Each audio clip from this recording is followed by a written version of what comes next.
All right, how's it going, everybody? Welcome back to the ASL. We're here for Group C. I'm joined once again by Xun. How you doing, man? I'm doing pretty good, buddy. Didn't sleep so well last night. Had a little bit of bad news, but we're here, ready to go. Well, I hope you're doing okay, man. If there's some bad news going around, maybe this can take your mind off of it.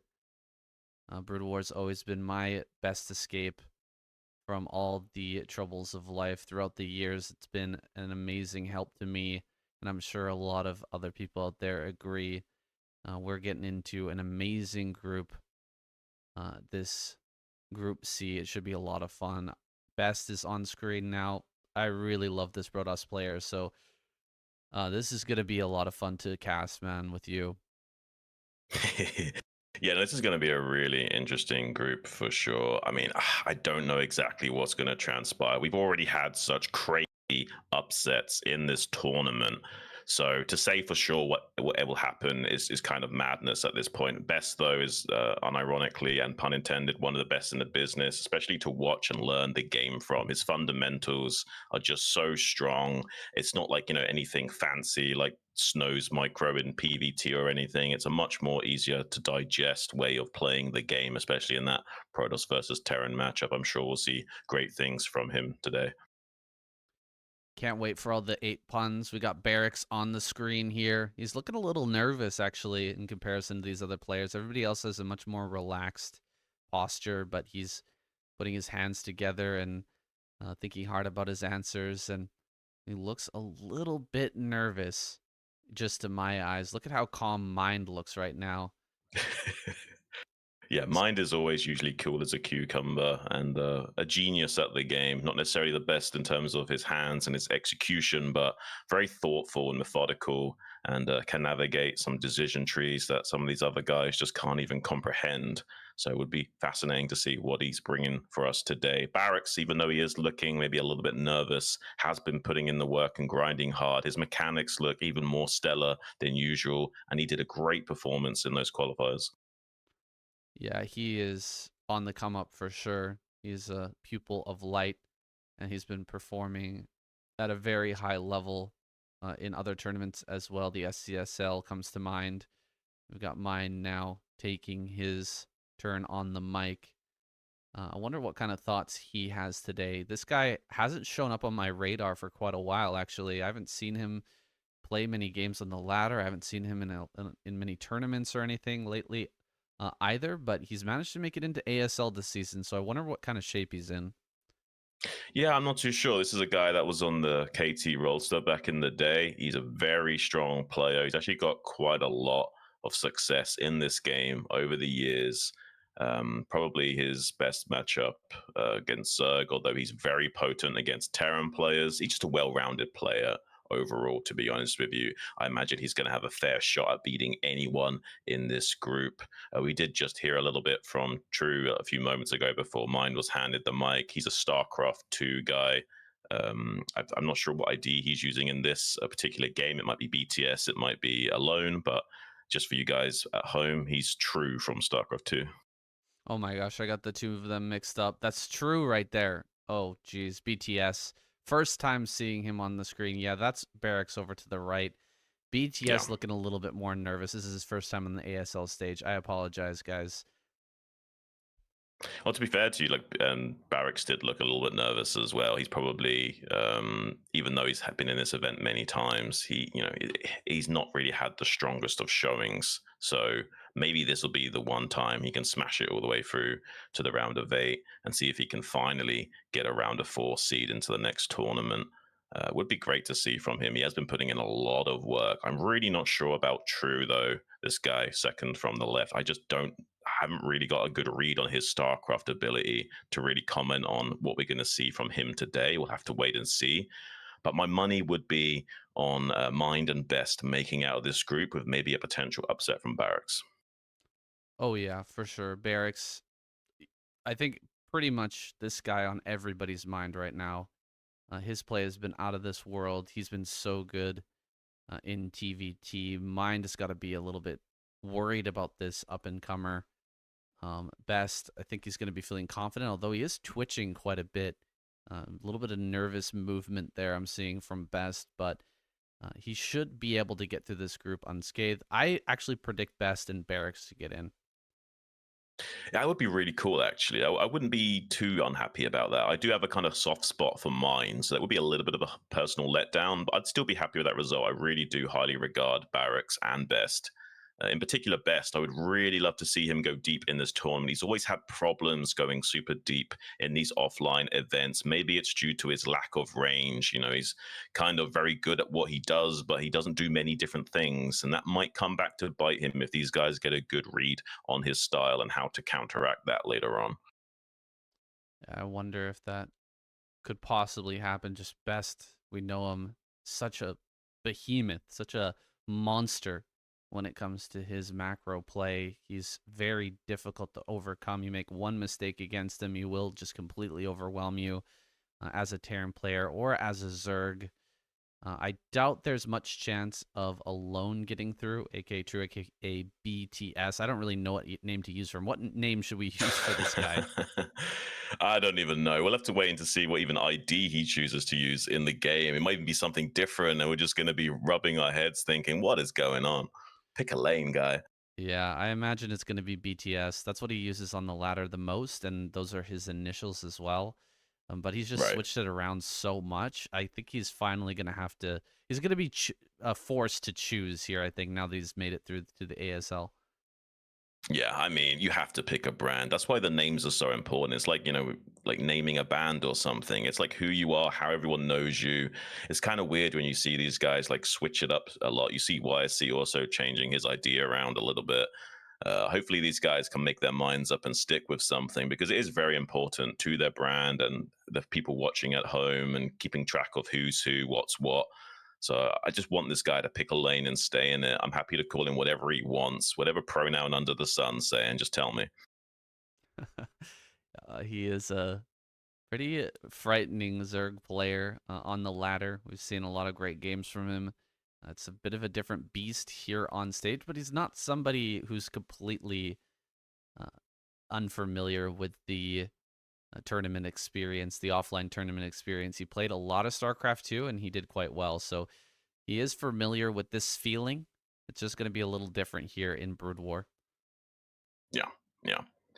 I'm really curious what some of these guys are saying. I did get a little glimpse from the Tastosis cast of what the group stages were like in Group A in terms of what they were talking about.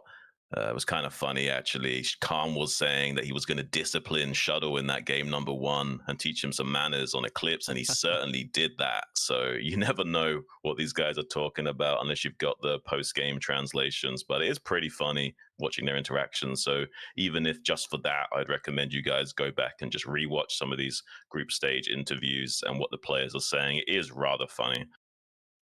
Oh, yeah, for sure. It would be amazing to have immediate translations. It's just not a thing, though, because we're doing this event live. We just have to talk over this part, so I hope you guys are not getting bored of us. We are going to do our best to keep this entertaining, even though we don't have any information about what's going on right now. Looks like we're having our final thoughts, so we might be getting into the game here in just a moment. That first game, what do you predict is going to happen, Xun? I mean, honestly, this has been such a crazy tournament. I think it's hard to call. Like, obviously, my heart and brain is probably screaming at me that Best is going to be alone on Eclipse. But I mean, who's to say for sure, right? We've seen some crazy upsets already. Royal getting knocked out by the likes of Hyun was just not something we thought was in the cards, but actually was. So, yeah, I'm going to be not really making my mind up too quickly about this. I'm going to say Best, but I honestly don't know for sure, because I'm going to give a little few percent chance here to Alone at causing an upset. Well, I'm going to go ahead and throw my weight behind Best. Some of the guys in chat are saying they get let down by Best every year, but with pleasure, Xun. I love cheering for this guy, Best. He should be able to make it through to the round of 16, and Yeah. then we can have that Barracks versus Mind matchup after game #1. I am definitely going to predict Barracks. Even though I have a lot of love for Mind, I think he is just on another level right now. We haven't seen Mind practice much or play much in any recent tournaments. Yeah, we definitely have seen a lot more stronger stuff from Barracks as of late, so I might give a slight edge to Barracks in that matchup going forward. We'll have to wait and see. I think we're getting ready in a few moments here. Just another quick glimpse at those group stages. Best, BTS, Mind, and Barracks. So I'm assuming his ID is going to be BTS today, and we're going to try and refer to him as that. We got some other great groups coming up as well, like Tyson, Bisu, Killer. I mean, Tyson knocked out JYJ in the qualifiers. That's kind of insane. I'd like to keep an eye on him. Queen, Ski, JD, and Jadong in that Group E will be a great group as well. And then finally, Group F, Hero, Tolbu, that's YC, Action, and Sark. That's going to be a banger of a group. I really love Hero in Action. Yeah, but just taking a look back at this Group C, I definitely believe that this is going to be the group of death. So many strong players here today. So many players that I would like to see in that group round of 16, but only 2 can make it through. Who's it going to be? We're going to start off with that PVZ BTS. He made it through the SCS, the Soup Challenger Series, in order to get here. It's his first time ever in ASL. That Soup Challenger Series is only available to players who've never been in ASL before. And so we're really looking forward to see how he performs. He made it through on a ZVZ, by the way. I think he played pretty much all ZVZ to get here. So hasn't really been tested in ZVP. Definitely on the ladder, he has great results, but again, a different monster here in the studio today. Oh, absolutely. And Best is one of the guys that you can never count him out, even when it looks like he's losing a PVZ. He somehow pulls out the most craziest of comebacks that literally keep our jaw hitting the floor, especially over on KCM. It's kind of wild, honestly, watching Best play. You really don't know what's going to happen. He's just an absolute great ape that can somehow smash his way to victory and make the square peg fit through the circle hole when no other guy could. Yeah, he does seem to be able to break open Terran players and Zerg players alike with armies that you really don't expect to be able to make those busts happen. He does it so frequently, so consistently, and we've got so many memes about it just for this amazing Protoss player. And so I doubt it'll be any different here. He's going to put together an insanely large army and throw it at his opponent at the earliest opportunity. He's a much less of a tactical player, much more solid macro-oriented player. If you're trying to learn how to play Protoss, though, he is a great example to look at. Oh, absolutely. This guy is just so well-rounded. And like I said, no real particular finesse to the way he plays. It's easier to follow for you guys at home. Go turn on his stream or watch some of his VODs and try and emulate that. You'll have a much easier time than following someone like Mini, who's more of an optimizer, and Snow's more of a micro god. You can get a lot of tricks from the guys like Mini learning how to cut corners, but when it comes to actually just playing the game and the pure fundamentals, this is the guy you want to keep your eyes on. We're about to get into our first game of the night. They are on stream. BTS, yeah, looking a little nervous. He's shaking it out. He's doing his absolute best to get rid of those nerves right before this match. Get into his zone. Yeah. A lot of players look like he has a... Go on. Go ahead. I was going to say, it does look like he got a victory over Protoss in that ACS, a 2-1 victory. So he's had some recent experience against Protoss in one of these events. But now is the real challenge. This offline event is like none other. No online competition can compare to the absolute highest echelons of play we see in ASL. Oh, you're totally right. I actually casted that SCS. That's a little bit embarrassing. I have a terrible memory, guys, like a hamster. It was MC he took down 2-1. MC is also a StarCraft 2 player. Best, do your best. I agree. Here we go. Game number 1. Oh, we're already here. 48 seconds in. How did that happen? All I don't right. know. Yeah, I mean, a little bit of production issues there, synchronizing the start of the game. It seems nothing crazy out of best. It's not going to be a 9-9 gate or anything like that. Probably it's just going to be that pylon in the natural, followed by most likely a forge. He's not as commonly going to be going for this gateway first as say Mini would be. He does do it sometimes, but he's more of a forge guy. But it looks like maybe a gateway this time. He doesn't. Oh, he's okay. He's going to be. Wow, that's a really fast forge. He's going to cannon rush. Ooh, Cannon Rush coming out game number 1. This map has been so well mapped out that you should expect BTS to be able to hold this, to know the way of holding this. However, if he doesn't scout the probe coming in, it's gone all the way around the bottom side. It's going to avoid that Ooh. overlord. He might be able to get in there. Okay, the drone is coming down right at the perfect time in order to stop this potentiality. Ooh. Best going to go ahead and run past the drone, but he No does way. manage to No throw that way. down. Can he actually get the pylon in the back here? It looks like he's got a proper block, but Oh no. my. Oh, the probe He goes can't under get the it. right-hand side. Oh, He has gosh, to this is cancel really the top bad. one and go down through the top again, but the other drone's coming in to stop that from occurring. Great reactions for that. But oh my gosh, Best, you slippery devil, making the gas to slip the probe in behind the pylon. This guy is on a different level right now. He's going to be making that cannon right as well. Doesn't even have to make a pylon temporarily to block the drone from hopping over. He can also optimize by canceling the other pylon and remaking that, filling out another gap, ready for a second cannon here. Beautifully executed so far. He needs to get 2 of these drones across to actually challenge this probe on the other side, and he's not going to be successful in doing that. It's instead going to have to be the sunken colony solution to dealing with this. And look how late the pool is. I don't even know, man. This is kind of crazy from Best. I love this opening, mixing up right away and putting on the pressure onto our StarCraft 2 play. He's just going to cancel that hatchery and allow for Best to also cancel this second cannon to further optimize his own build back at home. Gonna go ahead and take that third base. Now, one thing you've got to do here as the Zerg player is send a scout over to check that third. Oh my goodness, is it painful if you get cannon rush a second time, man. It's happened to me before on the ladder, and you've just got to do it. You got to send something over there, and it looks like he's going to make a few pairs of lings.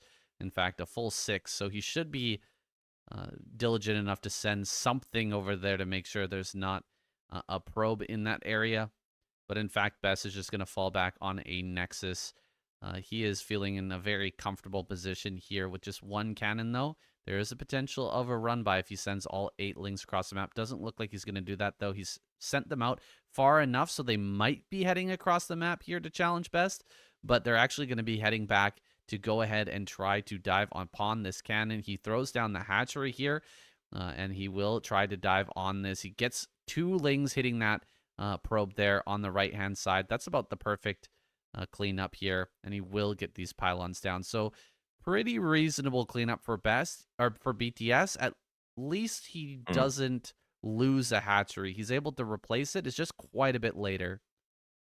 Yeah, I mean, this isn't unplayable for BTS. It's just a nice little mind game from Best to kind of throw him off in this early stages and make it much more difficult for him to optimize. Like, I'm sure a lot of BTS's practice games didn't go down like this. So whether or not he can now navigate a clean game against Best would be in question, because he might not be as comfortable playing from these weird spots as some of the other Zergs. Like someone like Action or Soulkey, they played so many games in so many weird positions that they can still kind of navigate that going forward. It is going to be a 3-hatch Hydra bust, looks like, from BTS as a follow-up. Maybe not too comfortable in just playing a straight-up macro game. Wants to try and turn himself back into the driver in this matchup and put on some pressure, maybe take out this wall. That cannon is pretty far back from that wall, so it should be a relatively easy forge and gateway snipe if he can get enough prerequisite drones like 973 to support that.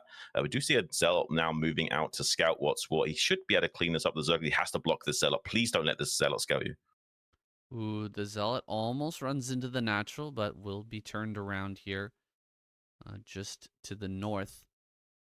And 2 more Zealots are going to be made and sent out as well. Yeah, I don't blame BTS for doing this at all, for going for a Hydra bust follow-up. It's not necessarily that he just can't stand in a macro game, but more that he's been thrown off so much, it's really tempting to go for this Hydra bust when you're in such a rough position. And so we're going to see him attempt that. He should be able to kill the wall at the bare minimum.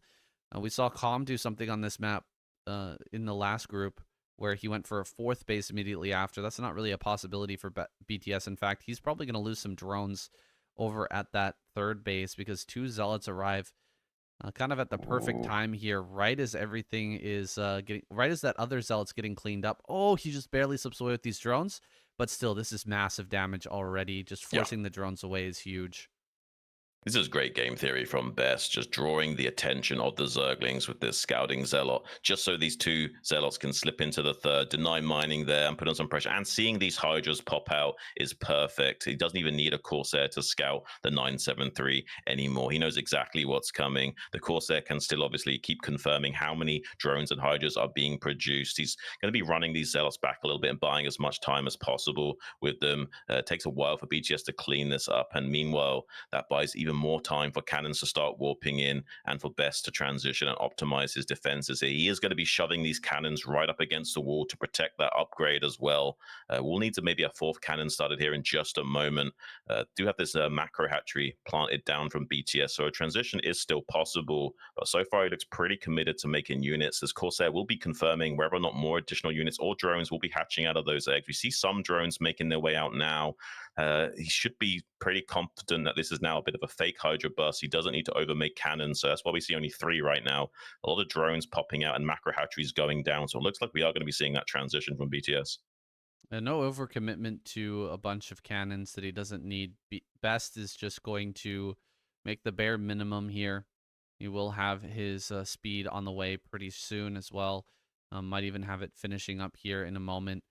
He has that secondary gateway at the back. He might lose the upgrade. It's getting kind of close. Is the speed on these Zealots going to finish up in time to save this? He might just come out and actually sacrifice a bunch of Zealots here to make it happen. He's targeting down the Forge. No, can't be targeting down the Forge that late. Need to target it down initially as the Zealots come forward, but he didn't do that, and now he's still not doing it. And so it looks like this upgrade is going to finish. Here comes the Zealots now with their speed upgrade. They're going to be able to push back these Hydras. Not enough here to stop that Forge from spinning. And those 2, or that upgrade is going to finish. Quite a few Zealots still remain. More cannons are being made because he's a little bit worried about a follow-up Hydra bust. And that is a possibility, a very distinct possibility with these 4 hatches. 4-hatch Hydra bust follow-up is a real build, guys. And the timing is just going to be right before that 9-minute mark, right before the storm comes online. However, there is a layer coming up, so he's not fully committed to this. Let's see how much BTS wants to try and push the issue. Yeah, we also have an Evo chamber to transition by making upgrades, so has cut on his drones quite a lot here. Only like 4 or 5 drones at this 3rd base. Now trying to dive into natural expansion. Best has a few Zealots to buffer and a lot of cannons. That's 8 cannons. That's plenty to keep this at bay as long as he micros these Zealots back and forth to make sure they don't get targeted down too easily. We finally see the first High Templars popping out. It's going to be a good 25 or so seconds until they have that energy to start throwing down their first Psionic Storms. We see... oh, did he cancel the layer and then remake it? This seems a little bit late right now. I thought it would have already been finished by now. A little bit interesting. Still hasn't made any more drones at this 3rd, so he does seem very committed into trying to make something work, or at least set up a soft contain. Taking additional gas makes me think maybe he's now eyeing up a lurker contain strategy and using these high count of Hydra to maintain a soft contain on Best for the time being, and even getting a 3rd gas with Spire as well. So also opening himself up options to maybe later on transition to making 10 or so Mutalisks to kill and snipe these High Templars, making it easier for the Hydra. So we even see a Dark Archon coming out from Best to eventually set up a Maelstrom combo on that Muta Clump potential. Yeah, this is a Protoss player who's seen it all.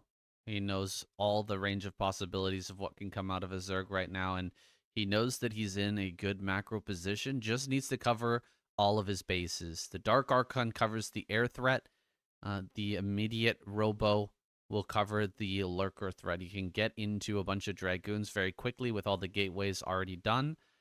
He just needs to have that Observer right away so that he can deal with those Lurkers immediately, not allow the full containment, that really strong containment position to be set up with lots of Lurkers there. He'll be able to bust out as soon as it comes forward if there's an Observer there ready and waiting. So Zealots move around the top side. They're not going to be able to threaten this 4th base. The 4th base take is pretty crazy from BTS. Look at how low his drone saturation is. It's pretty tough to sustain 4 bases and this many hatcheries on such a low drone count.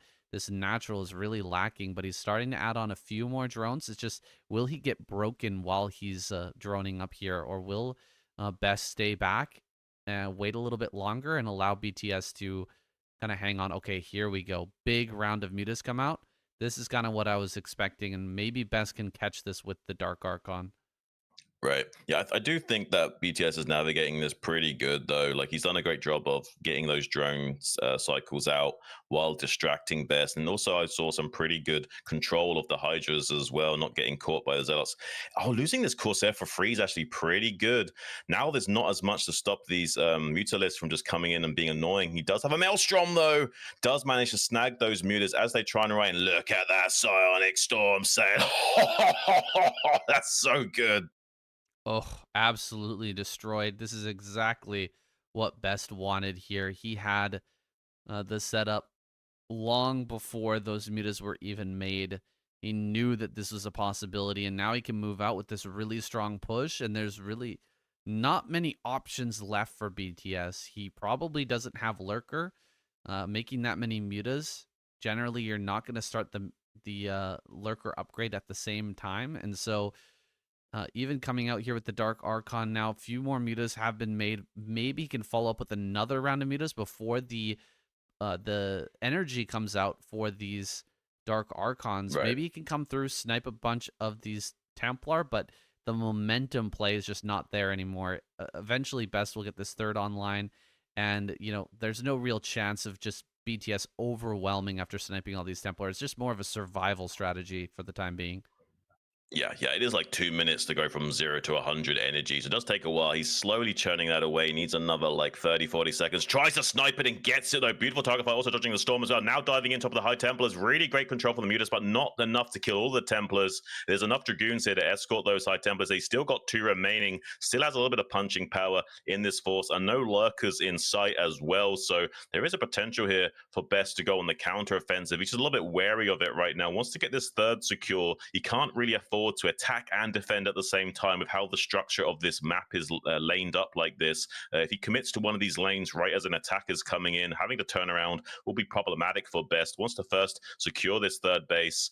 He has also got a DT making his way downtown on this northern flank as well, maybe trying to find his way into the fourth base while distracting BTS on these center lanes. Best is not overcommitting here. He's not pushing across to destroy that fourth base. He's waiting for more Templar. He's waiting for more Storms and readying this army, putting it all together. The Observers, the Dark Archon is gone, so he doesn't really have that easy anti-air anymore, but he's got so many Dragoons in this force. Assuming that he doesn't come in and kill every Templar here. Wait a second. Maybe he does. There's one Templar. There's another Templar. No way. Oh, my goodness. Another one goes down here at the back. That is all the Templar for Best. He can retreat up onto this high ground and fight from that high ground. However, oh, gosh, this is a lot of Hydras. These are not going to trade very well. So many Zealots are disappearing, diving on top of the cannons here at the third base at the same time. Yes, the Hydras may end up losing this fight, but they've traded out for a lot of these Zealots and Dragoons. Best will take the day there, but can he push forward any further without any Storms? I mean, he's losing a lot of probes at his third base. It was great that Best was able to win that fight. Hydra's trying to destroy the Protoss army from the low ground, made it a more favorable trade despite lack of splash damage, utilizing those High Templars. He did kill a good 10 or so probes at that third base with that Mutalisk force after busting up the cannons. Best is quick to respond to that, taking this fourth base down in the bottom right quadrant of the map. Will re-secure his game state if he can somehow get away with that. BTS, though, has a little bit of tempo to play with. There's a lot of Dragoons, but not many Storms available to Best. Just 4 Storms. So with good Storm dodging, that's still not super optimal for Best. He has to wait for a few more rounds of units. The supplies are actually kind of dangerously even. BTS looking pretty good in this game. Has his +2 attack upgrades as well. Now starting to push his army forward on this center lane, threatening this third base yet again. That means that Best can't really afford to defend this fourth base and his third at the same time. Maybe BTS can identify that and try and hit both locations at once. But so far he's committing all of his forces to this third base. He's going to dive up to his third base. I'm not sure there's any High Templars up there. He's going to shark around and try and get some snipes onto those High Templars. Preemptive storms from Best, denying some of that, but he's still clearing up the majority of these High Templars beautifully. Finally, a Sonic Storm blanketing those Hydras who are struggling to get up this tight little ramp here, saying, I don't know, this is looking bad for Best. If he starts targeting down these Dragoons, I think that BTS has done it. This is crazy. Well, he's dealing a lot of damage, but his army is clearing up now. Not a lot of Hydras left any longer, and it seems like Best will hold on. At the same time, he took bottom right. This is such a big frustration as a Zerg player, man. He had no idea about that base down there in bottom right, and he could have easily killed it. He could have easily wiped out that base with just a bunch of mutas. He's diving on top of some of these Templar here as they try to run forward. There's one cannon left. So many probes have died over here, dropping below 100 supply. Really, Best? Is he actually going to get taken out by BTS here? It's looking close right now. I mean, I've never wanted to be more wrong in my life, saying this is crazy. I was a little bit worried that we might be seeing an upset here, and so far we are seeing that. Our head in supply by 20 is BTS. The one saving grace for Best is that he has this fourth base set up in the bottom right. If he can just keep hold of that and stabilize, get more probes mining at this third base, get some more High Templars out, and get some good storms, it will be okay. But look at this, another round of 10 Mutalisks. BTS is doubling down right now. He's going to go and snipe more and more of these High Templars, and he's kept the Dragoon count in a manageable number. Once the Protoss gets up to like 2 control groups of goons, it's much more harder to fight that army in a straight-on collision. But as long as there's like just 12 or 18 Dragoons, it's a much more manageable force for the Zerg. He's going to be dive bombing in on their preemptive storms yet again, trying to prevent the advance of these mutas, but it's not going to be good enough. He's getting some of the Protoss army and sniping off so many of these High Templar units. It's going to really limit the splash damage potential of this Protoss force, who's as BTS is diving into third base. DT at the fourth, killing so many drones, though. That might just be the equalizer here. We'll have to wait and see, but this Nexus is probably going to go down, saying this is looking bad for Best.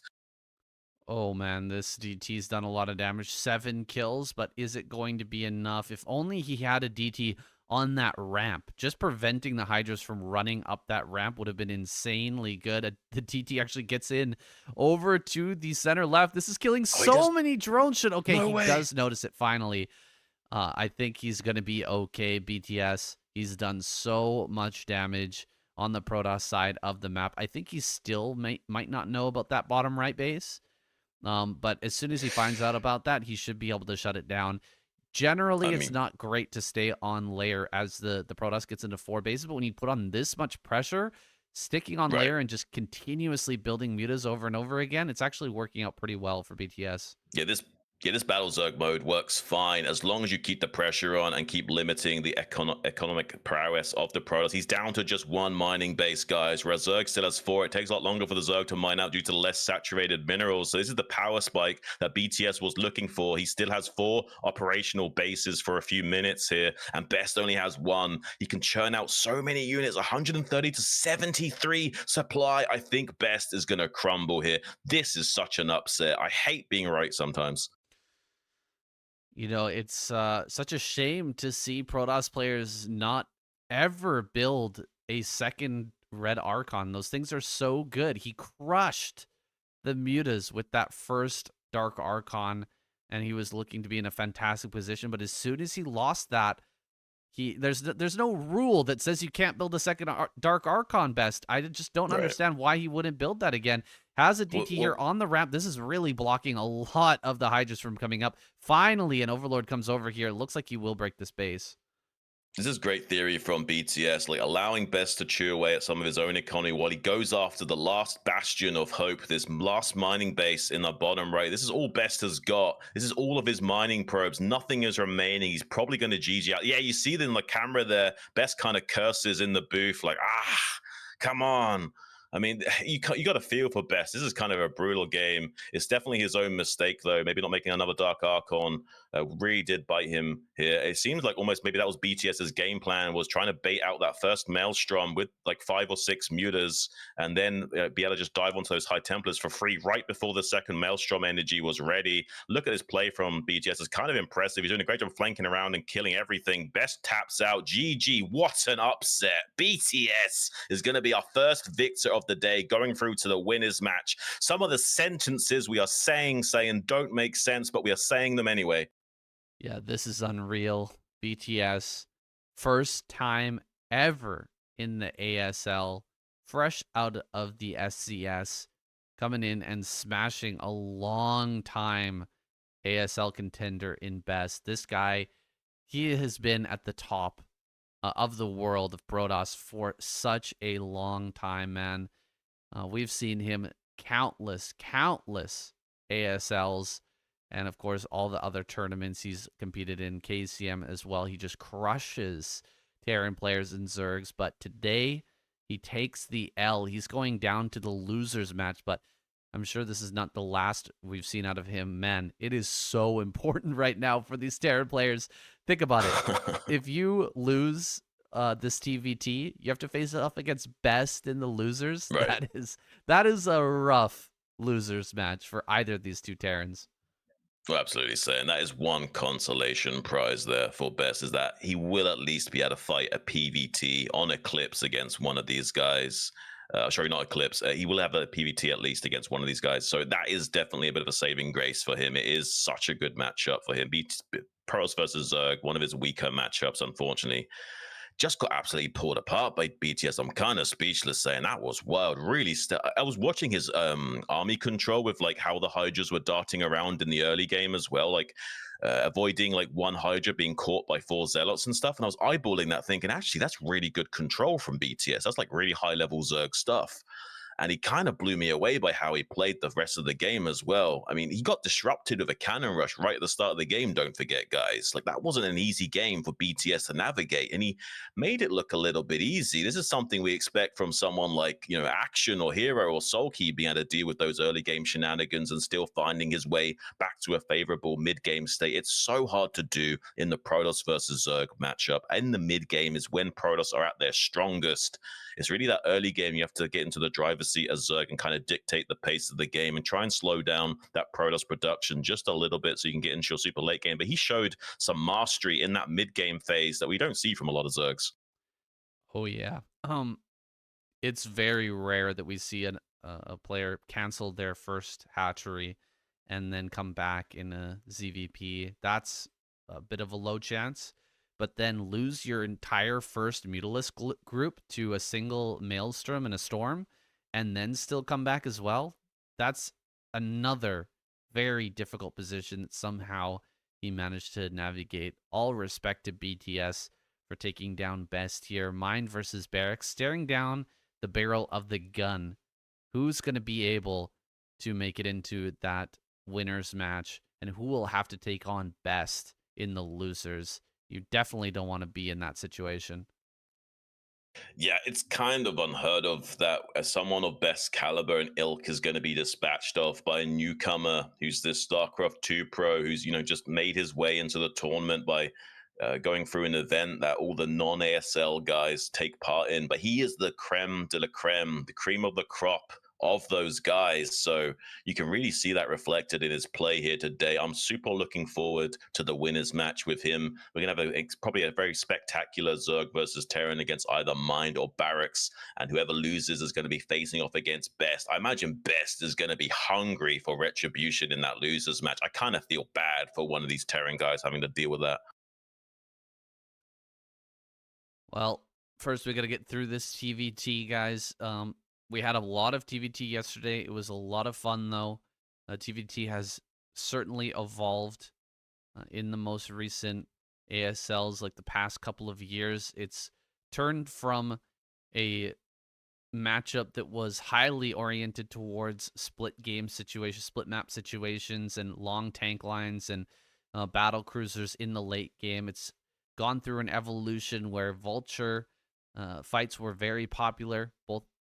Both players usually trying to overwhelm with huge numbers of Vultures in the early game, and having those Vulture battles swing one way or the other generally meant a victory. But now we're in this kind of Goldilocks zone of TVT where players are able to sneak through the early game, get into a mid game, and have a very strong mid game timing where they're breaking tank lines, using dropships like crazy, Wraith play, and creating very interesting situations in TVT that we really haven't seen.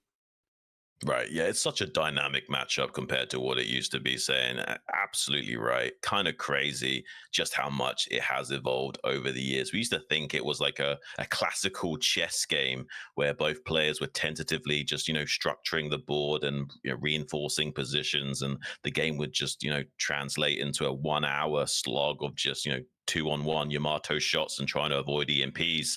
Not anymore, San. You very rarely get those kinds of games. They certainly don't last an hour these days.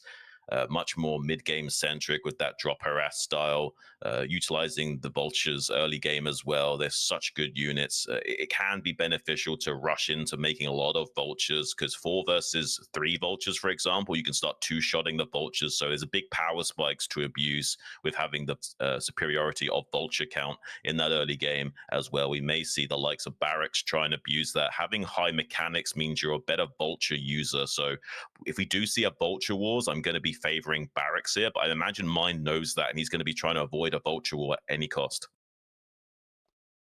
Yeah, you'll still see a few old boys in the chat who will be like, I'll tap out for the next hour and come back after the TVT's done. But that's not really the case anymore.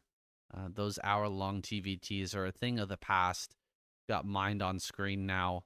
One of the most intelligent Terran players we've ever had. He's like basically Flash without the, mechanics, Execution. the execution. Yes, he's got such a brain on him. He's got such a great way of seeing the game and understanding the game. It's very hard to pull anything uh, out against him and have him be surprised by it. Barracks here, this guy is one of the most mechanically gifted players that we've seen in a long time. He's on the come up. His mentor is Light, so that's the guy he's been training with. He's been playing against day in and day out to prepare for this match. Yeah, we see him do just some wrist exercises there. You guys should do that too if you're going to be playing a lot of games on the ladder. You saw a little bit of a shaky hand there from Mind. I see a little bit of pre-game nerves from him uncharacteristically. Both players, despite maybe having a lot of experience in this tournament, still feeling some of the gravitas right now. It's kind of hard to ignore the crowd, the sounds, the lights. There's a camera pointing in their faces right now that they have to completely disregard and just stare at their screens. It's very unnerving to these guys, even if they have got a lot of experience in dealing with that. Some of the very best still feel some of those jitters in these tournaments, especially when their life is on the line or they get super deep. Hopefully they can find their A game today and give us a really great TBT. Here we go. We're getting into this one, guys. We're loaded in. Mind versus Barracks. Looks like we'll get the early game this time. Everything's been worked out at the studio. Studio looks great, by the way, guys. Hope some of you will get down there to view it in person. Such a fun experience to go down to the Jamsil studio. I think right now they're in a different studio, but it's very nearby the regular studio. This is the StarCraft 2 studio, actually. Right, and we got Barracks spawning in the top right as the blue Terran, and Mind, his opponent, in the bottom left as the red Terran on Eclipse.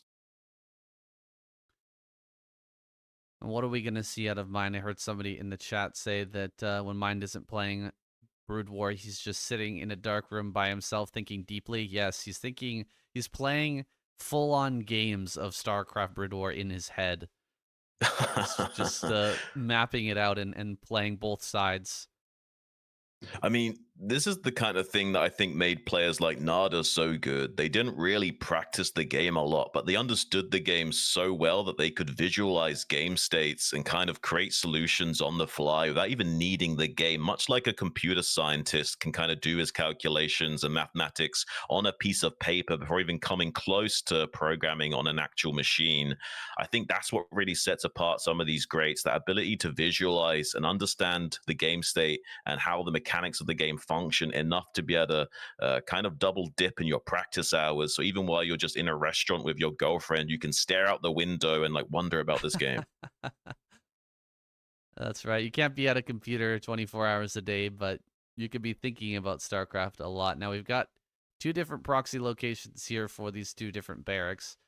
I believe that these are just going to be placed in this is, to me, I think Mind is just hiding this in a location he doesn't think that an SCV will find it, and he's just going to fly it right into the natural. I would be surprised if either player made more than just 2 Marines here.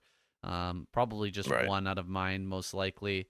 Both players going to go ahead and grab their gas, and will just be floating over towards their opponent's base. Now, if there was a situation where you get caught with this barracks being placed out on the map, it could be pretty bad. That's why we see them both kind of hiding it, because you could lose your initial SCV to just some harassment, and that could be really, really annoying. But for the most part, this is just to prevent that. It's not to, do anything really cheeky here. SCV is going to come in from a weird angle. Wait a second. What is this over here? Is he gonna? I think it's just a delayed scout, actually, to make sure he doesn't, so he avoids his first Marine. But this is kind of interesting because the Marine's going straight across the map temporarily for Barracks, so he will miss this SUV entirely, and the Marine's coming up, so he could bully this other Marine potentially with an SUV and Marine. Luckily, though, Barracks is going for a safe 2 Marines before going back to his ramp, so this won't work. This little shenanigans from Mind will not work at all. But he is getting away with the fact that he's only making 1 Marine. Although it looks like Barracks wants to push out with his 2 Marines. He's going to catch the Marine. This is actually a pretty big deal. If he wants to, he can now land the Barracks and make a 3rd Marine and put the pressure onto Mind if he so chooses. I think he did land the Barracks again. He could continue his Marine production. If you get like 4 Marines out, you can actually do something about this first Vulture, and your own Vulture on the way as well. That would be a way of putting on some additional pressure here to Mind in the early game, who's desperate not to let this SCV scout into his main base. He's going to get up there anyway. Gets up there anyway. He's going to see a Vulture coming out. No add-on just yet. Maybe Barracks, instead of popping out an early Vulture, having these 3 Marines, he's actually just going to get an add-on immediately. Skip over this early Vulture, just knowing that his opponent can't put on any pressure to him.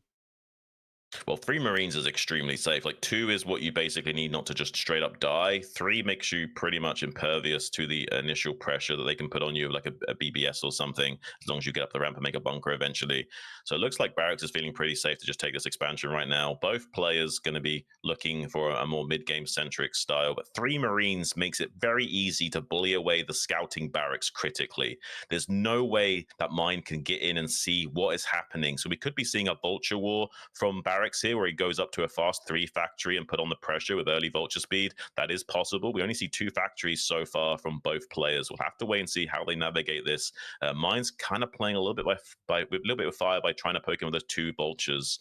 If he makes one small miscalculation and dips in and then gets the chase micro from Barracks, he's going to be in a world of hurt. So he needs to be careful. Looks like it's going to be 3 factory from Mind, not Barracks. So Mind is actually wanting to play the Vulture war situation. I thought it was going to be the other way around. Barracks is a much more mechanically gifted player, so you'd expect him to be the guy wanting to go for those Vultures, but it's going to be Mind that's going to go on the aggressive here, and there's no bunker either for Barracks, so I think this could work. He has got the 2 Vultures on the high ground, but once he gets up to 4 Vultures, he can start 2-shotting these Vultures of Barracks as well. Eventually, he will get more and more Vultures, but look at this Barracks scout is going to be identifying that, so I doubt he's going to be dying to this. I think Barracks is in a great position. Yeah, Barracks can make a bunker if he wants to. He can make a tank here for the ramp. What is that he just canceled? Academy, I think. Starport or here. Armory. All right. There's Academy or Armory because he sees no possibility of Wraith coming in. And he's finished his Vulture speed. Going to go across the map. Maybe he can catch something. Looks like the Vulture's already back at home and sitting here in a nice little position with the supply depot there on the left-hand side. That'll soak up some damage and help Mind to survive. It's kind of rare that you see the player with less Vultures be kind of on the aggressive postured out here so close to his opponent's natural, but this is kind of a weird situation where the machine shop was built so much earlier for Barracks that he's had this this speed upgrade for a lot longer than Mind. Now he actually needs to get back into his natural. Now that the speed is done here for Mind, he really can't be caught out on the map. There's a lot of Vulture bikes coming his way. Needs to definitely close up this gap as much as possible. Even starting a bunker here is Barracks really respecting the damage potential that Mind can throw his way with that 3 factory production. He only has 2 factories and defender's advantage, so he's still pretty sewn up tight, but not impervious here. Does finish that bunker and get some Marines in, so he should now be able to weather the storm against anything Mind throws his way. And instead, Mind is going to have to be laying some mines outside the expansion, of Barracks and trying to take an eco lead by maybe getting an early third base here and making it a long time before Barracks can actually push out by clearing those mines with a scan. Now we should have a Wraith, right? Or is he going to go for a dropship instead? Yeah, there's the Wraith coming across the map. So he's going to go and do a little harassment. There is an armory finishing up here in the natural, so there should be some Goliaths coming out here in a moment. But he might get a one or two SCVs. We'll have to see. Yeah, I think the armory was just finishing up from mine, so I doubt he's going to get a lot done with this Wraith, but it will be a little bit annoying and provide scouting information for him additionally to that Barracks he was using momentarily ago. This is going to be an interesting game because mine is kind of reserved to just mining up the entire map and playing a delay tactic against Barracks while just macroing up himself and maybe hoping that Barracks comes out onto the map to then get a good trade. I don't think Barracks is going to be dumb enough to do that, though. He's just going to set up his own control on the map, lay down some mines, get an academy, get scans online, and then eventually take his third, and then go on to putting on some pressure and getting some more map control after the fact. He's going to try and land that Barracks and send an SCV to repair. I doubt that SCV is going to get there in time, even though that's a cute idea. These mines acting as, or these Marines acting as minesweepers here, walking forward and just letting themselves be killed in order to clear out as much of the mines as possible. Now with the scanner, we'll be able to get this third base started here shortly, but slightly behind mine. Now, timing on a third base doesn't matter nearly as much in this matchup as it does in many of the others, but that extra base being slightly ahead for Mind, we'll see how that comes into play here. Barracks, he's going to start to push out, set up some of his own mines, although he hasn't really been able to put anything on Mind's side of the map just yet. Sorry, talking about mines and mind constantly. It's going to start to mess me up. The mind tongue twisters here, caught it catching up sand just a little bit, is trying to cancel this CC by sniping down this SCV. Without the Goliath current boosters, it was possible with Micro and RNG, but not able to do so. More of a flash SCV than Artosis SCV, much harder to deal with, unfortunately. It's going to be able to protect that being built is mine. That's a nice little win. Not being able to slow down that CC by 20, 30 seconds is a pretty big deal at this junction. We see Wraith starting to be produced by Mind as the dropships coming in for Barracks on this south axis here. There's one Goliath to help ward against this, but that still could be a few SCV losses. Yeah, this was spotted by those mines down at bottom right, and so he's going to be able to deal with this with relative ease, dropping into the main now. He's going to maybe get a couple of SCVs, but with this number of vultures coming into the main to clean everything up, it shouldn't be too much damage, and the dropship will fall. Meanwhile, a bunch of vultures slipping over towards this third base. This might actually get a lot more damage. These three vultures can one-shot SCVs, and unfortunately, they're not being controlled here. So it looks like the SCVs will be pulled away, and most of the damage will be mitigated. Mind is doing a great job so far. He's actually extending this supply lead by quite a lot. The second starport here, trying to build a bunch of Wraiths to eventually overwhelm Mind. Mind producing off of one starport, that's actually a bad situation. If you're ever the player building Wraiths off of one less starport, then you're always going to be in a deficit, and your Wraiths are probably all going to get killed at some point. Yeah, you can make up that deficit later on by the use of Valkyries or something, but it can be very problematic if you do fall behind in that Wraith war. It looks like, though, Mine's putting himself into a very comfortable position. His third base is mining before Barracks. He did lose about 4 or 5 SCVs, not too much. Now, though, going to be trying to challenge this lane control from Barracks, trying to get on top of some of these tanks. He has a few of his own siege tanks to shove forward here and try and get some good trades on these tanks, using the vultures to soak up the majority of those arc-light cannon hits, while his own siege tanks rain down artillery from behind. Just one single tank remaining for Barracks on that attack vector. He needs to reinforce that. It's like in chess where more pieces challenge you, one of your pieces, you got to move another piece to cover that.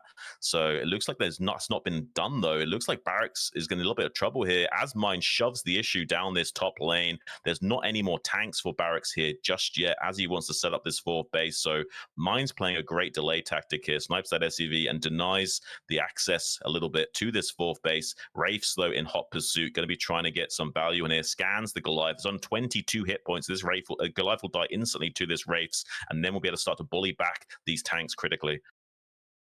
Yeah, this is a bit surprising though to see Barracks pull out the Wraiths here so early. He gets one tank, one Goliath for hiding these Wraiths and building so many of them. It hardly seems worth it. He will get the second Goliath, it looks like. Can he actually chase down another tank here? More Goliath should be coming out in a moment. Barracks will get some position on the map as a result. Getting over here onto the high ground, the fourth base of Mind for the time being. Um, yeah, and he can siege up on this high ground. It's a pretty darn good position. This is hard to break, and he could actually start to fly into this base as well with some dropships start to land over here on the Yeah. high ground. We'll see if he ends up going for that. Oh, the mine connection's pretty good. Ooh. Gets that one Goliath as well. That'll give him another tank too. So those earlier mines that were set up by the run by a vulture is actually paying off pretty well. Yeah, this is doing a great job here for Barracks, denying the fourth base access. Now he's really flipped the script on Mind, and now there's nothing covering the center lane, saying Barracks could push the issue all the way down this lane if he so chooses, while the Wraiths are currently running distraction at the third base location. But this is going to be so hard for Mind to overcome. These positions are so hard to break. You can't just like get drop ships and break that position when there's Wraiths flying around so easily. So, oh no, the rotation into the main base. We see that Valkyrie production being started to try and make up for the deficit. But if that Valkyrie gets sniped, it's going to be really devastating here from Mind. He has to challenge this. Finally, a second Valkyrie's out. He's splitting his Wraiths to try and target fire that down a little more efficiently. Great target firing from Barracks is going to clean this up pretty nicely here. And he hasn't lost too many Wraiths, so the SEV is still at threat while he's now reinforcing this third container. He's trying to jump on this tank position. I don't think this attack will work here from Barracks, but he is distracting Mind's attention from being able to deal with those Wraiths that are currently pew-pewing with their burst lasers on that SEV line while this is all transpiring. Yeah, he's so close actually to getting up onto this high ground. He's almost opened up a lane over to that position, and now he's got the raids coming out to the tank Oh line. no. Oh boy, these raids can actually do a lot of damage right now.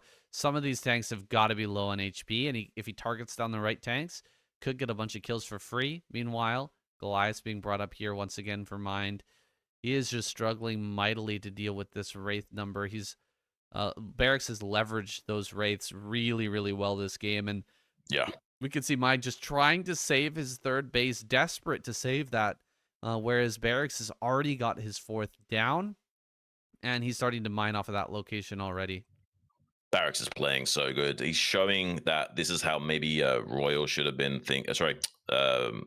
Royal should have been playing in this TVT match with his Wraiths. He didn't really utilize his Wraiths against speed in quite the same manner. Barracks has such better mechanics, and he's able to keep up with all these little shenanigans on multiple different fronts, keep all the plates spinning. You see Mind there in a little bit of frustration there, tilting his head to the side and kind of muttering to himself, like, come on.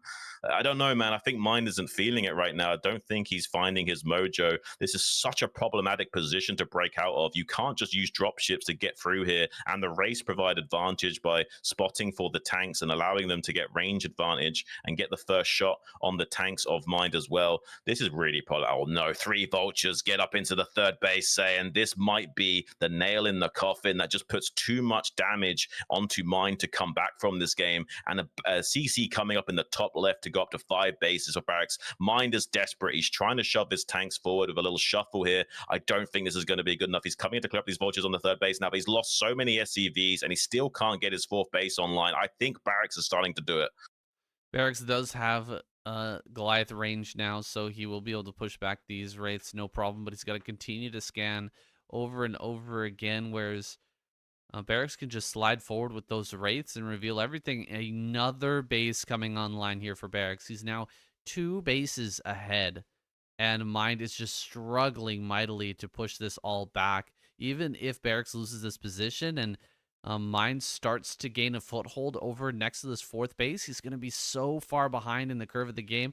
30 supply advantage here for Barracks. It has switched so heavily since the first reveal of those Wraiths. Gotta hand it to Barracks, man. I thought it might be a little early to show off that Wraith number, but he pulled it out at the perfect time. And I'll never doubt him again, Xun. My goodness, this has been so good. Yeah, we do see a little bit of air superiority retaken here from Mind with the use of those Valkyries, making up the deficit. But is it too little too late with 30 supply behind as Mind right now? We have got a little bit of counterattack going in the top left, though. These Vultures snagging a lot of kills. Maybe, just maybe, Mind can slowly turn this into a comeback. He's got his fourth base on the way. He's denied some money on top of killed some SCVs. He's got air control again. But look at Barracks shoving the issue, getting his tanks right into the face of Mind and challenging this rally point. Even Mind's being laid in the wake of these tanks as well. This is kind of wild stuff we're seeing. He's shoving right on top of the production line now of Mind, and Mind is not feeling too happy about this. He will be able to secure this and re-break out again, but he's losing a lot of tanks. The supply is still 30 or 40 supply behind Barracks right now. These are great trades from Barracks, who's still churning away on this fourth base economy despite the disruptions at his fifth base. So he does have superior gas income to Mind, and now his fourth base is going to be shut down. Mind can't even get a fourth gas online. Yeah, he can reset this position now. Look, he's opened up this lane again. He can slip by some vultures. He can send in the next round of reinforcements to re-secure that area just to the north of this third. All the SCVs have to be pulled here. Mind can't really handle this. Oh my gosh, some of those tank shots were huge as well, killing a bunch of extra SCVs. Mind replenishing up here on this high ground. He's got a big bank going right now. And he's moving towards that max out. Does need to spend those extra resources, but he's just bringing in so much economy right now, whereas Mind is struggling to get anything going. He's just about mined out in the natural. Yeah, and we've got 35 supplies still behind for Mind. He's really struggling. He's got that CC building yet again at the fourth base. Needs to get that extra 300 gas per minute churning in. That's 3 tanks a minute he cannot produce. That Barracks can. And Barracks is producing off this gas in the fifth base as well. So that's 6 tanks deficit for Mind here that he's not able to make per minute that Barracks can. This is wild stuff, and Mind knows that. That's why we see these Vulture raids coming online in this top left over and over again, trying to reestablish himself in this matchup. The deficit is just too big to make up if he can't do something soon. Barracks knows that as well. That's why we see him constantly laying pressure. Beautiful Mind connections on those 2 tanks as well, trying to trade as many of these tanks as possible. It doesn't matter if Barracks trades with like a 40% efficiency, he will still eventually overcome Mind just based on how many additional gas has been obtained by him in the previous minutes of the game. He will be able to start to overwhelm these positions of Mind, even if Mind starts trading pretty good. Look at how quickly Barracks is playing here.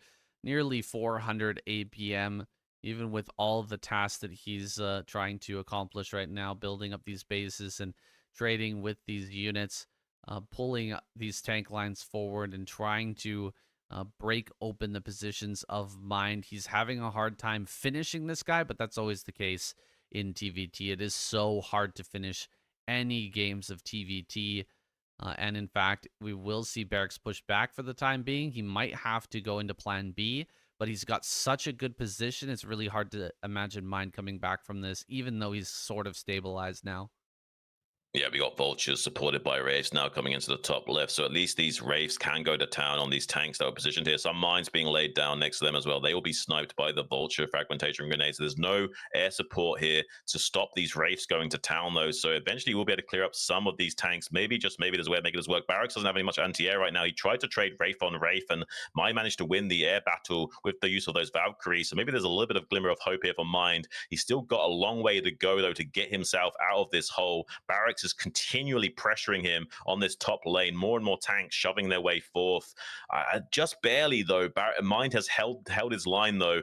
Now, though, Barracks also reestablishing his air dominance. The air supremacy is now going to be problematic for Mind yet again as these Wraiths come here and start bullying these tanks yet again, and there's nothing to stop them from doing this. This is crazy what we're witnessing here. Barracks is playing out of his mind. This is a 60 supply lead for him and rising. He's played so good and made Mind look a little bit silly. Mind is just not able to keep up with the task switching ability of Barracks. Barracks is not playing as fast as someone like Speed, but he's playing fast enough, definitely faster than someone like Royal, and that's all you need to deal with someone like Mind. Just overwhelm him from being able to keep all the plates spinning. Look at this attack from Barracks. GG is called from Mind. It's gonna be, unfortunately, Mind dealing with Best in that loser match. I feel bad for Mind. He's gonna get slapped around by that Great Ape wanting redemption, and meanwhile Barracks is going to be feeling good. He gets to play a TVZ, his best matchup with his high mechanics against the likes of a non-StarCraft 1 pro, although he did look very good in that game against Best on game number 1. Barracks looking fantastic. Might be getting through first in his group. I don't think anyone's too surprised about that, but really, this guy has just been improving so much. Like 2 years ago, we wouldn't expect him to get in a round of 16. Now it's kind of expected here, and it's really nice to see him come into his own. I just love how animated Barracks is. He really wears his heart on his sleeve. His range of facial expressions is really funny to me. Calm is a little bit of the same, but Barracks is probably the most expressive guy in the scene. I just love his facial expressions, regardless of whether or not he wins or loses. He is an interesting character. He's done such a good job of making practice partners, especially with Light as one of his big allies, his friends. He's been practicing with him a ton. Sometimes there's something to be said, Xun, about just being a very good student. Yeah. Yeah, just getting people to help you is so good. Like everyone's had the feeling or the experience of trying to teach somebody something and they just can't absorb it. And then also the feeling of teaching someone and they just completely take it in and follow exactly your directions. They do very well and they learn very quickly. And it's such a good feeling to teach them. It is really a superpower just to be a strong student of anything, really.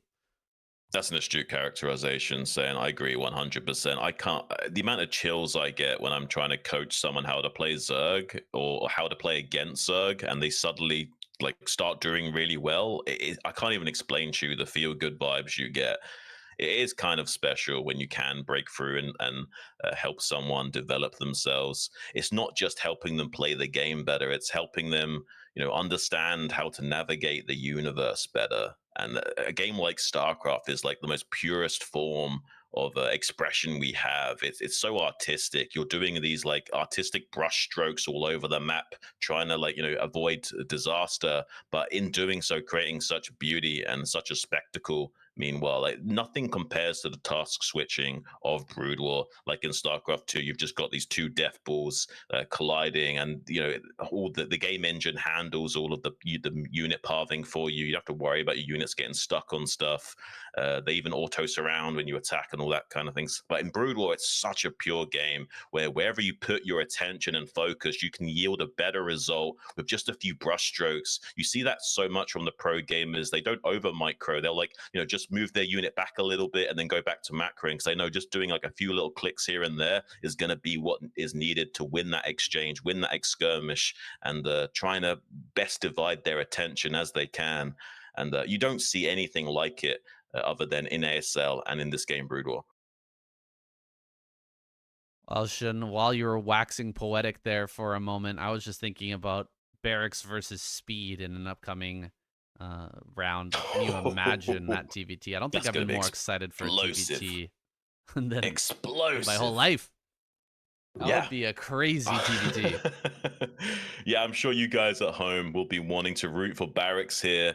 He's got a TVZ against BTS in the winners match next, and I do feel like Barracks can take it. He is a very, very strong Terran versus Zerg player. Having high levels of mechanics is so important in this matchup, especially with that SK Terran style.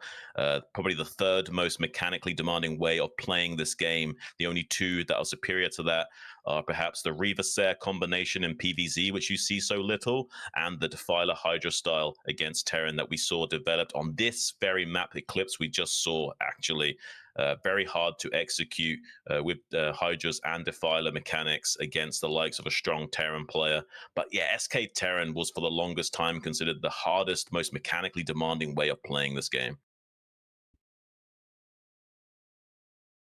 Well, we'll see what type of style BTS wants to pull out. He's got a wide range of play, and he should have some confidence going against Barracks. Barracks isn't fully established yet. He hasn't won an ASL. He hasn't really even been super deep in an ASL, been seeded or anything like that, to my memory.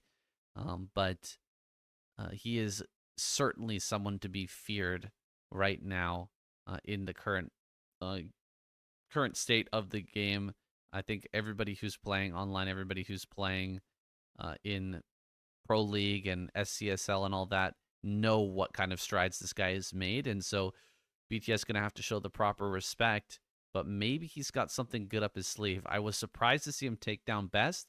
I would be even more surprised to see him take down Barracks, though. Absolutely. It's a new dawn, a new day, and a new life for Barracks. This guy has come a long way since the days of getting smacked around by Snow in those recent ASLs.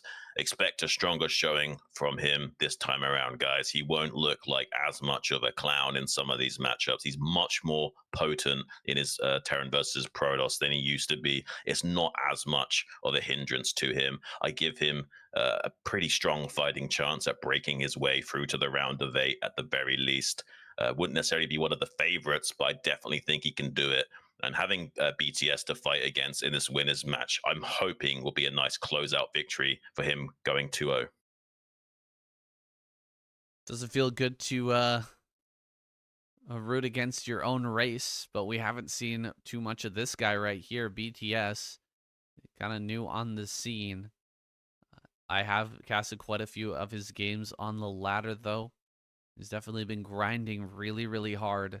And he's no stranger to it either. Was a StarCraft 2 pro.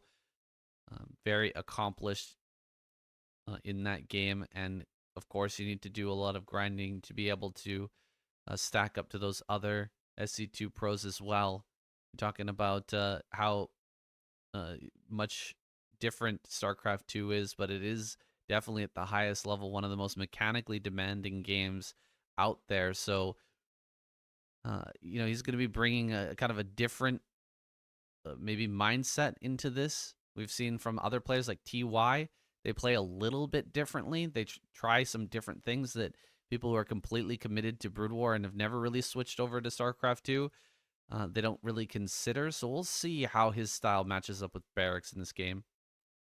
Yeah, I mean, we did see a very impressive performance from BTS against Best. I'm hoping he's got something similarly prepared for one of these Terrans. He knows there's 2 Terrans in this group. I have to imagine his Zerg versus Terran has been focused on a lot. He knew that this matchup would be coming up. A little bit of shakiness in True there, BTS, just for a second. I'm hoping he can calm those nerves. He's probably not used to this kind of environment. He's played a lot of StarCraft 2. He's got some experience under his belt, but this is a totally different beast here, saying, I'm so excited for this game. Here we go into our next game, the winners match, BTS versus Barracks. I didn't expect this one, but it's going to begin now on Metropolis. This has turned out to be a pretty fun map. We've had some very interesting games in all matches so far. And it doesn't seem too wacky or too weird so far. We'll see what kind of meta game eventually emerges on this map. Right. We did see Action perform really spectacularly on this map with his great defiler control. He's the kind of guy to like hide a hatchery in the corner of these boot-shaped bases and then use a Nidus Canal to secure the expansion later on. A very talented, genius way of playing. I'm not so sure we'll see a similar style from BTS on this map, but that can be a great way of playing Zerg versus Terran on maps like this with that additional corners of the base to utilize. We see maybe a 7 pool coming out from BTS. He wants to put on a lot of pressure. 7 pool speed is a very aggressive way of playing. It's basically what you need to do to get the same damage with 9 pool speed as you did back in the day. People are just so good at defending against 9 pool that a 7 pool is kind of necessary to have any chance of doing any early significant pressure against the Terran player. And he does want to put the pressure onto Barracks, who's currently walling in his natural expansion.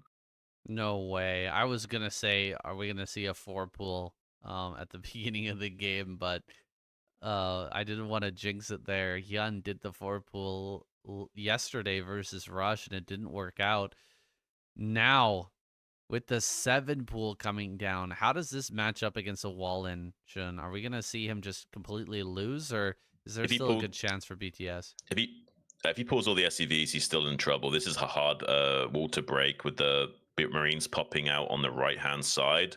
He is scouting Barracks first, and Barracks is scouting him last. So that may come into play a lot here. If he doesn't see these lings coming on the way, he's in trouble. He needs a double scout and send an additional SCV. Once he sees this Overlord, I'm hoping he'll be a little bit suspicious. It's interesting pathing from the Overlord to go this way. He's probably only comfortable doing this Overlord scout because he knows he's got links behind this. So this is going to be interesting if Barracks can sniff that out and be like, hang on a minute, you're sending your Overlord this way? I could be 8 racks and you could just lose this Overlord. What are you doing, buddy? Oh, maybe you're rushing me.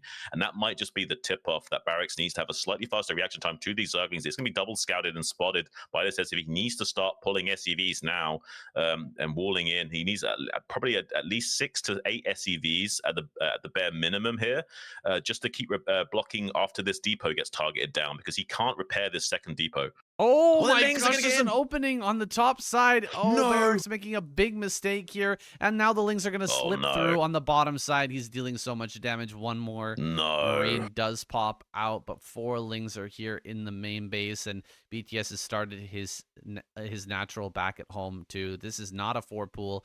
The 7 pool is possible to get out of it. My goodness, this is some good blocking though. Wait, hold on.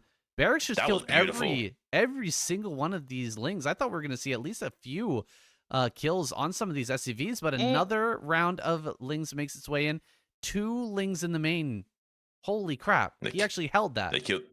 Yeah, he held that really great SCV blocking and targeting with those SCVs. BTS doesn't have that really high-level task switching to keep his lings darting in and out and avoiding those fusion cutters off those SCVs enough.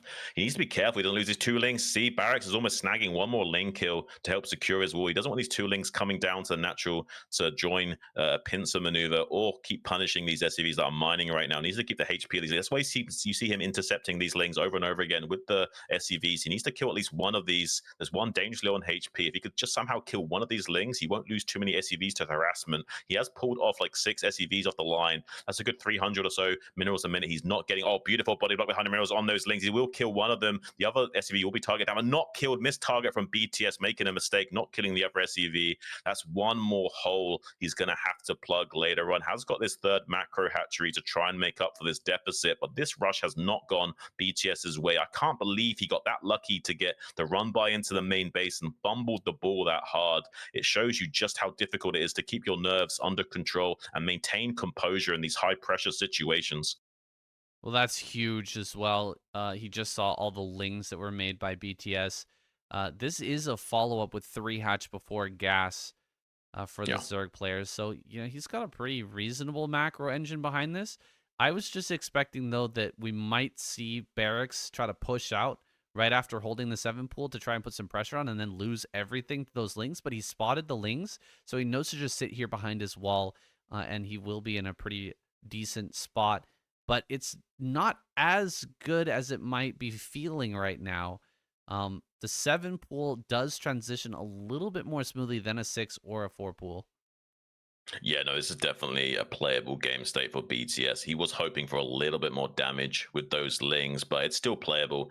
Less starting at 5 minutes feels really bad, but if you look at the Academy timing, it's not that fast either. Academy starting at 5 minutes 20 when you'd already usually have your stim finished up and you're moving out. So the relative game state has been shoved back by a few minutes here. I think Barracks has still got the better end of the stick with his tech timings, but not by much. There is still a way maybe of BTS navigating this game. Going for the 3 hatch play before gas, though, you're really giving the driver's seat back over to the Terran player, who's now going to be pushing out with these naked Marines to try and put on some pressure. He needs to maybe think about making a sunken colony here now, or maybe more Zerglings. Not too comfortable for BTS to make anything but drones right now. So this will be a little bit problematic if Barracks does commit to this and puts on the pressure and forces either more Zerglings or more Sunkens. But who knows? Maybe if he can get a good surround on these Marines, this could also be a mistake from Barracks. If he can somehow hatch out some lings and get a surround with all of these lings from behind as well, this could be great for BTS. Yeah, I wonder how far away we are from ling speed. It might be coming online here shortly. And he's broken off some of the Marines. Some of them are going towards the natural. The others are going to start to head back home. Oh boy, if ling speed finishes right now, he's going to lose everything.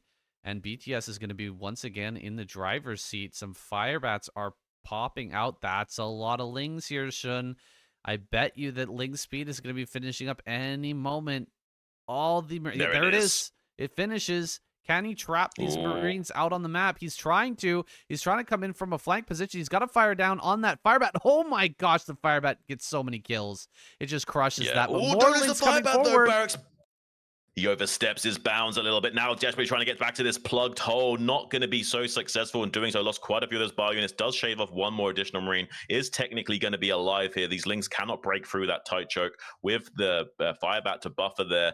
Barracks is in a little bit of trouble. He is going up to 4 Barracks production so we can keep on the pressure. But that's a nice little consolation prize there for BTS, trying to equalize the game state a bit more after that slightly failed Ling attack in the early game. We might be seeing a more normal game after this fact. Now there's not that many Marines for Barracks. He will have to make a bunker and think about, oh, he's going to 5 racks plus 1. Barracks wants to end the game. He doesn't want to play a macro game from this weird position. He wants to go full steam ahead and get as much bio ball as possible. And a borrow from BTS. You never know what's going to happen in the ASL if Barracks is dumb enough to move out right now and gets this borrowed Lings all popping up on top of his Marines. That's going to be crazy. But I doubt he's going to move out right now. Surely not. Surely he's going to wait for more rounds of bio first with this 5 racks production.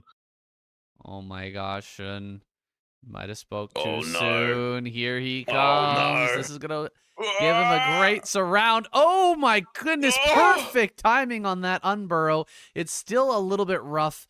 The Lings don't deal damage that quickly after unburrowing, and so he gets a few Marines there. He trades out a lot of Lings. It is tough to get damage with the burrow.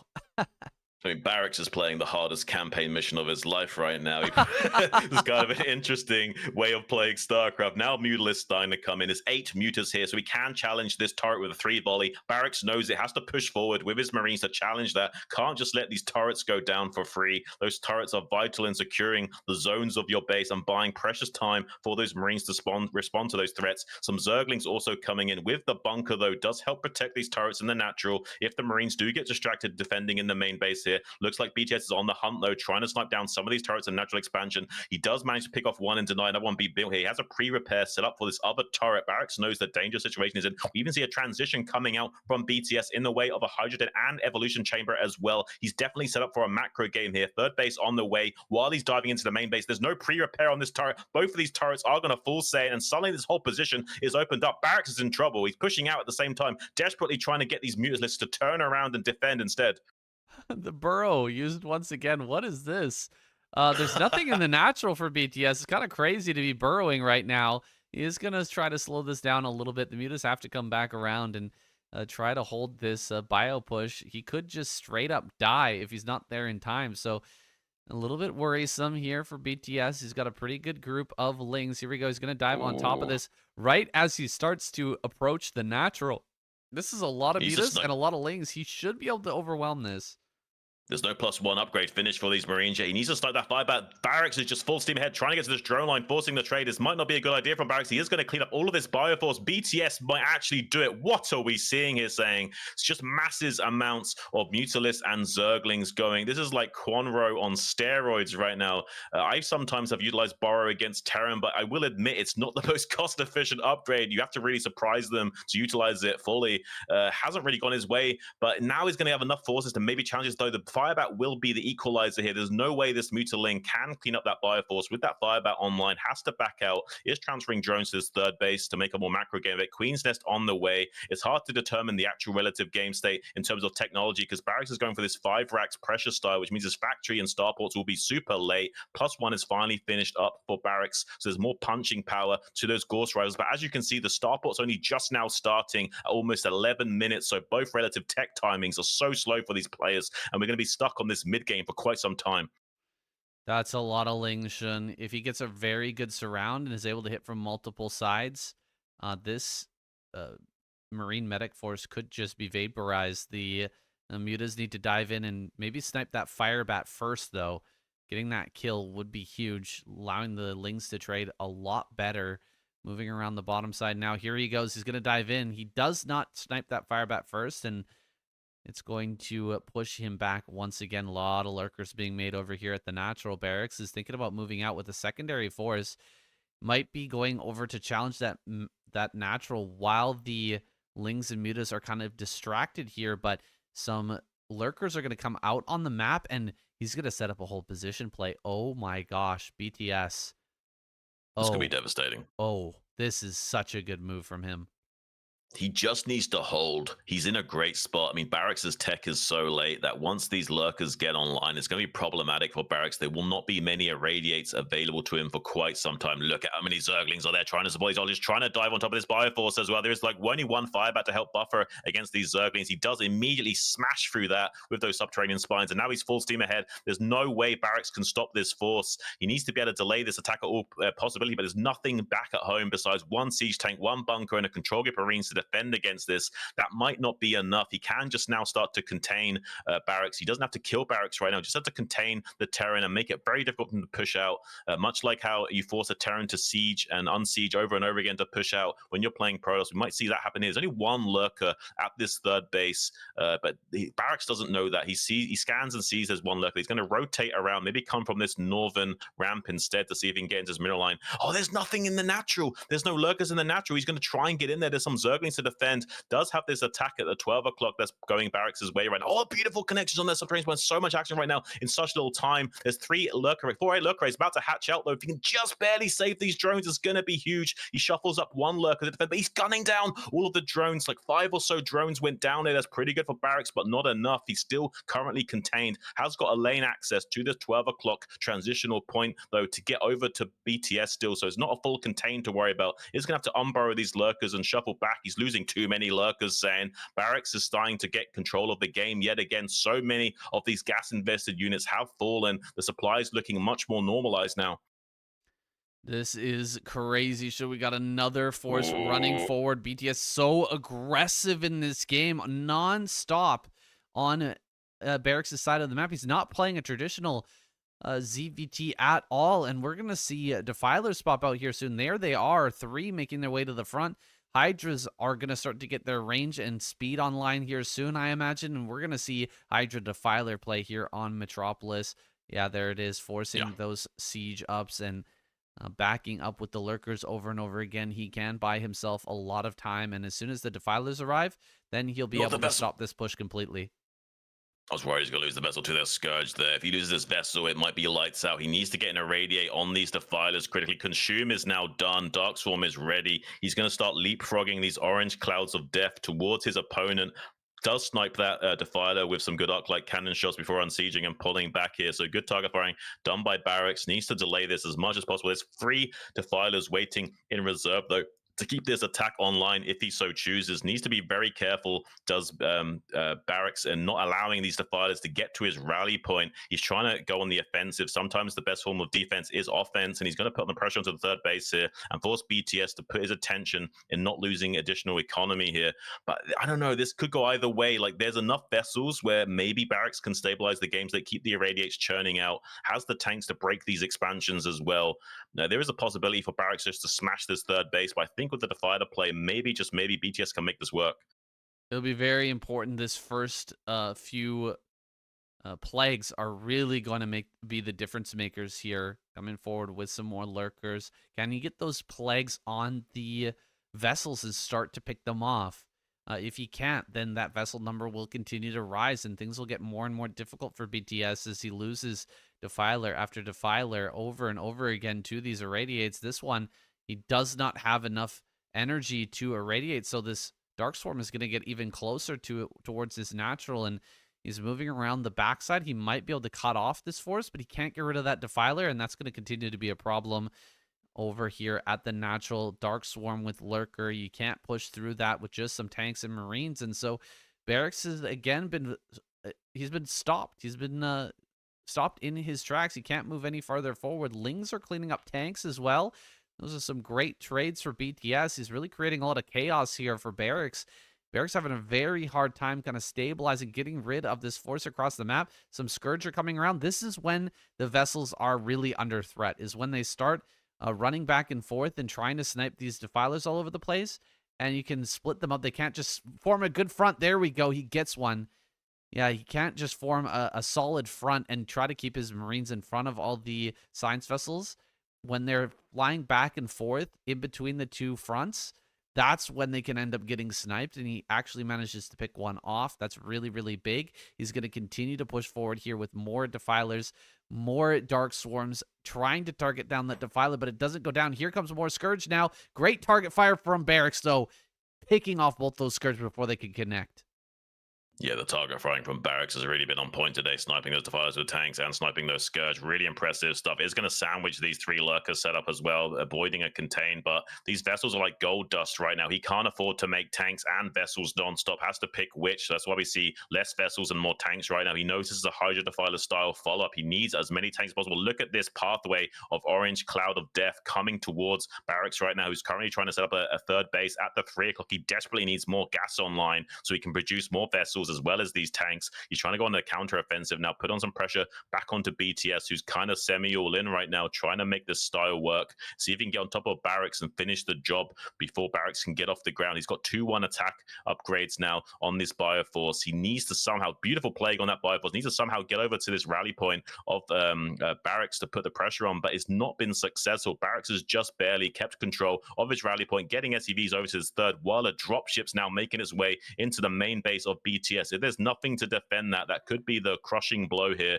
for Barracks. Yeah, this is a great move for Barracks, getting that dropship in while you know that your opponent is sending all their forces over towards your natural, desperately trying to make this push work. Dropping into the main base at a time like this is so painful for BTS to deal with. He is going to send back a lot of Lings and Hydras, try to finish this off. Looks like no medics were brought, so these forces aren't going to last too long. He will manage to save all of his tech here. He didn't really lose too many drones, but it caused a big hiccup in the unit flow over towards the front. And so BTS, he loses this position, and now Barracks has a bunch of tanks out here in the middle. His spot is looking better and better. 65 supplies, all that BTS has left. He is right on the edge of death. Yeah, this 45 supply lead for Barracks is problematic to say the least for BTS. He needs to overcome that. He's not trading so well in the center. Does snipe one of those vessels. Irradiate on that Defiler is great. Not going to be able to clean up this force, though. There's just not enough critical mass to work with. He's going to have to tap out. GG is called. Beautifully held game from Barracks. He probably can't even believe the shenanigans that occurred that game. Look at him slumping in his chair and tired. That was definitely a roller coaster of a game for both of these players to navigate. Look at Barrett's expression right now. He's trying to go over that game and wondering, like, how did that even all happen? Like, how did those Lings get in? How did I clear them up with the SCVs? How did my 5 racks get stopped so easily?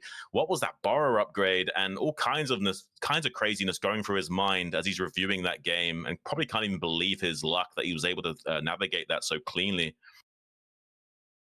Yeah, there was kind of a difficulty there with those early Lings getting in for BTS. He didn't get the damage that he was looking for. He got cleaned up a little bit too swiftly by those SCVs. Really should have gotten a few more kills there. Would have helped him a lot in the transition as he was getting into these 3 bases. The 3 hatch before pool, or yeah, 3 hatch before pool follow-up is insane. It's such, or 3 hatch before pool, 3 hatch before gas, excuse me, guys. The pool was the earliest building. It was built at 7 drones, but 3 hatch before gas follow-up. It almost ended up working for BTS. He made the game really, really crazy, forced Barracks out of his comfort zone, but Barracks still standing strong here. He is okay playing in these chaotic situations, and he manages to pull out a win. It's definitely a feel-good vibe for Barracks making his way out of this group stage 2-0. Definitely will be giving him some vigor and confidence going into that round of 16. BTS's life is not over yet, though. We will be joining him in that finals match against either Mind or Best here, depending on what transpires in that next game in that PVT. Super excited to see what comes next in ASL. You really don't know what you're going to get in this tournament. It's so beautiful. The games of StarCraft, we have the pleasure of bringing you guys. We really do appreciate all of your love and support. It means the world to us. Absolutely, Xun. I think BTS earning quite a few fans here tonight. He did a very good job beating Best. He might have to face him again in the final match, though. And the run back there, I wonder if he can make that magic happen again. Feels like a long shot to me, but maybe BTS can make it work. Here's Barracks, though, on stage, just basking in the glow of his victory so far. We were expecting him to get through, but he really showed us some excellent gameplay here today, holding off all that shenanigans and all that craziness that BTS was able to throw at him in that last game. Yeah, most Terrans would be just straight up dead after letting the Lings run by like that. He really kept his composure and did great interceptions with those SEVs. You really have to bump bellies with the SEVs to make sure those fusion cutters actually connect as the Lings are running away. It does require some really high level micro to make sure you get some damage onto those Lings to prevent them from just shaving away at your SEV count. A really great response from Barracks despite blundering, letting those Lings in the first place. That's the kind of thing he needs, though. He needs to be able to recover from these crazy situations. Everything can happen in ASL. There's no guarantee you block the Ling run by perfectly every time. You have to be able to navigate from these crazy situations to be a champion. He will face similar challenges in the future, and if he can't remain composed, he will not be able to get the title. So it's so important that he gets the practice and confidence now at dealing with those crazy game states. Yeah, I'm sure that other players will try to throw all kinds of wrenches into his game in the deeper stages of the ASL, try to drag him into the deep end and make him stand on his own 2 feet. Barracks, I think everybody here pretty confident that he can go into those games with some good game plan, good skill. This guy is on another level right now. He's leveled up so much over this past year. He's just giving his thoughts now on stage as we prepare for this next game. BTS versus, or excuse me, Mind versus Best. What do you think Yeah. the shot is here for Mind? What do you think the chances are that Mind can take this victory? 10%, 20%. I think Best is going to pull his arms off and beat them with him. Well, we've seen him do that with many a Terran player in the KCM and in other tournaments as well. He really does have a way with he really does have a certain type of finesse, Best, that other Protoss players just don't have. You can look at a Best game and really you can easily tell the difference between our other great Protoss players like Bisu and Snow. Yeah, you can't really underestimate Best in this matchup. Pun intended. He's the best in the business at what he does. It's just pure fundamental Protoss versus Terran. It's not anything fancy. He's just better at the engagements than you, better at the decision tree than you, knows when to go in, when to pull out.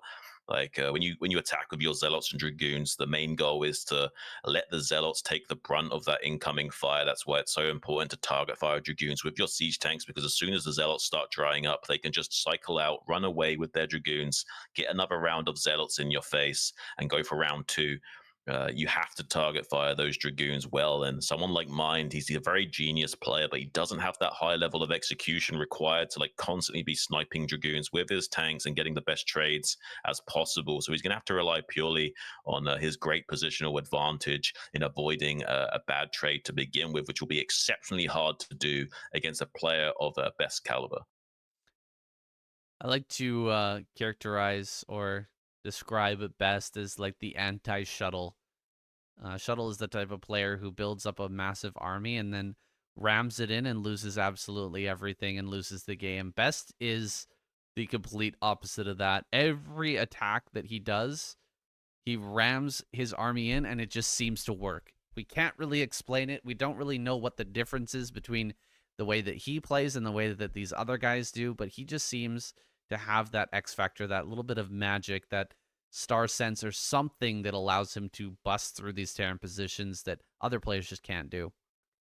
Yeah, Mind is definitely a very capable player. I rule him out. I still give him at least a 20% chance maybe in this matchup, but I definitely favor Best. He's just so good in Pearls versus Terran. I have an imagined in my mind that he's going to be smashing him down.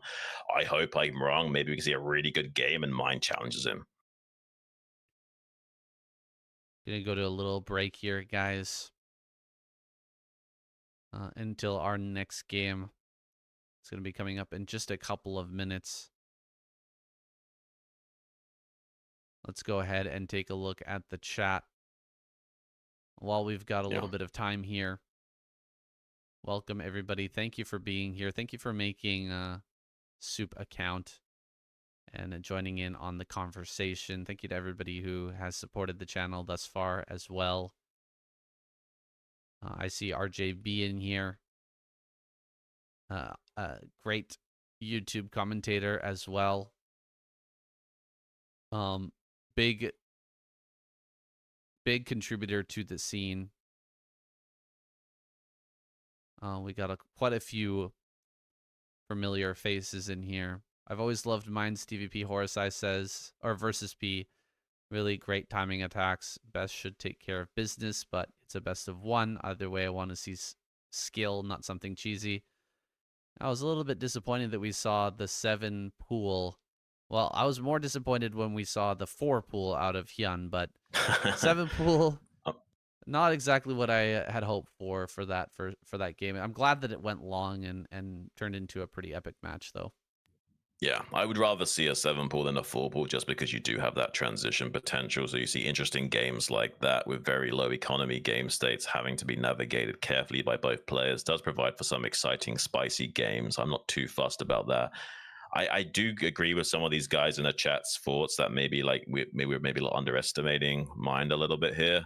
He has had good showings against Best in the past, but I just don't see Mind performing at the same level right now. He doesn't seem to be able to nail his execution like he used to be able to in the past. He is a low APM player, sure, but he used to have a much better, stronger showings in the past. I didn't really feel it against that game in that Terran versus Terran against Barracks. I didn't see what I wanted to from Mind. There was some great ideas there. Obviously, he's a very genius level player, and Best himself is obviously extremely adept in assessing and calculating when to go in and when to go out. As we said, we know that Best is one of the best in the business at navigating that decision tree. He's not just a Protoss ape; he's a genius Protoss ape. He's like he's like King Kong puts on like the Bolek cap from Futurama that turns him into a triple IQ genius. He's got the strength, he's got the muscle.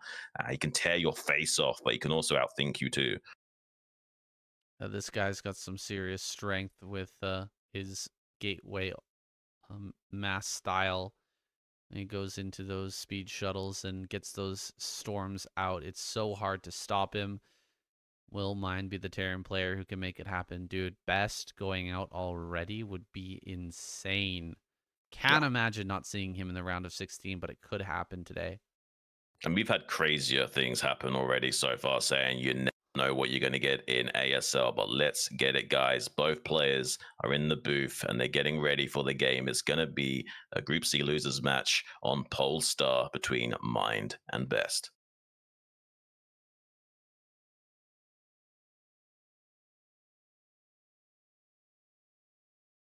And here we go.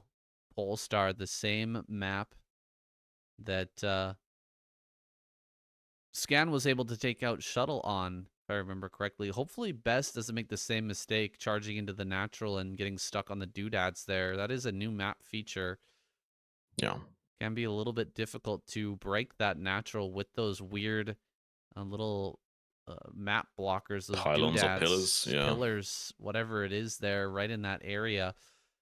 Usually those tiny little doodads don't make that much of a difference, but if you're just trying to break a Terran position there as they're trying to take their third, that actually can cause some difficulty. Yeah, I'm kind of curious what we're going to be seeing in this game. It's going to be cross map as well, which obviously favors the Protoss player. Will we be seeing any eco cheese from these guys? A CC first or a Nexus first would be rather interesting. If they both go for that fast expansion, we'll have a very explosive macro game on our hands. This is probably one of our most macro-centric new maps we have. It's kind of joining Radiant as a very big map with lots of expansion potential and kind of promoting a bit of a slower game state and promoting people getting into that late game phase a little bit more often. But we're not going to be seeing a Nexus first here from Best. It is going to be just a gateway first here. Nothing too crazy. Yeah, the gateway there. might want to put on some pressure. Usually you'd see the gateway right in the natural, though, if he was really committed to sending zealots across the map. Such a big map here. Maybe just gonna skip over that, go right into a Dragoon and get that Nexus out a bit quicker. We'll see what Best has in store for us today.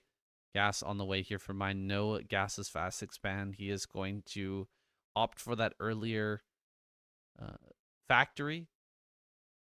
I'm curious. I'm curious. I feel like if this map was really good for Nexus first, we would see one out of him, and we'd also see a Gas's fast expand out of mine. But in this situation, seems like both players are more comfortable opening with more early game tech and just a safer opener.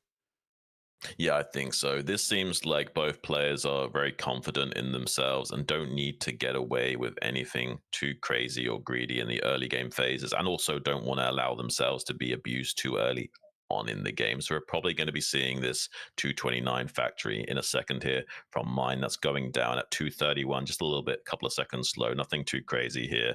And Best, meanwhile, going to be teching up. Let's see, is he going to be starting that range right away, or is he going to be going for a rangeless expand here? He hasn't started the range just yet, which makes me think we might be seeing like a 19 or 20 Nexus here. It's going to come down for that Nexus.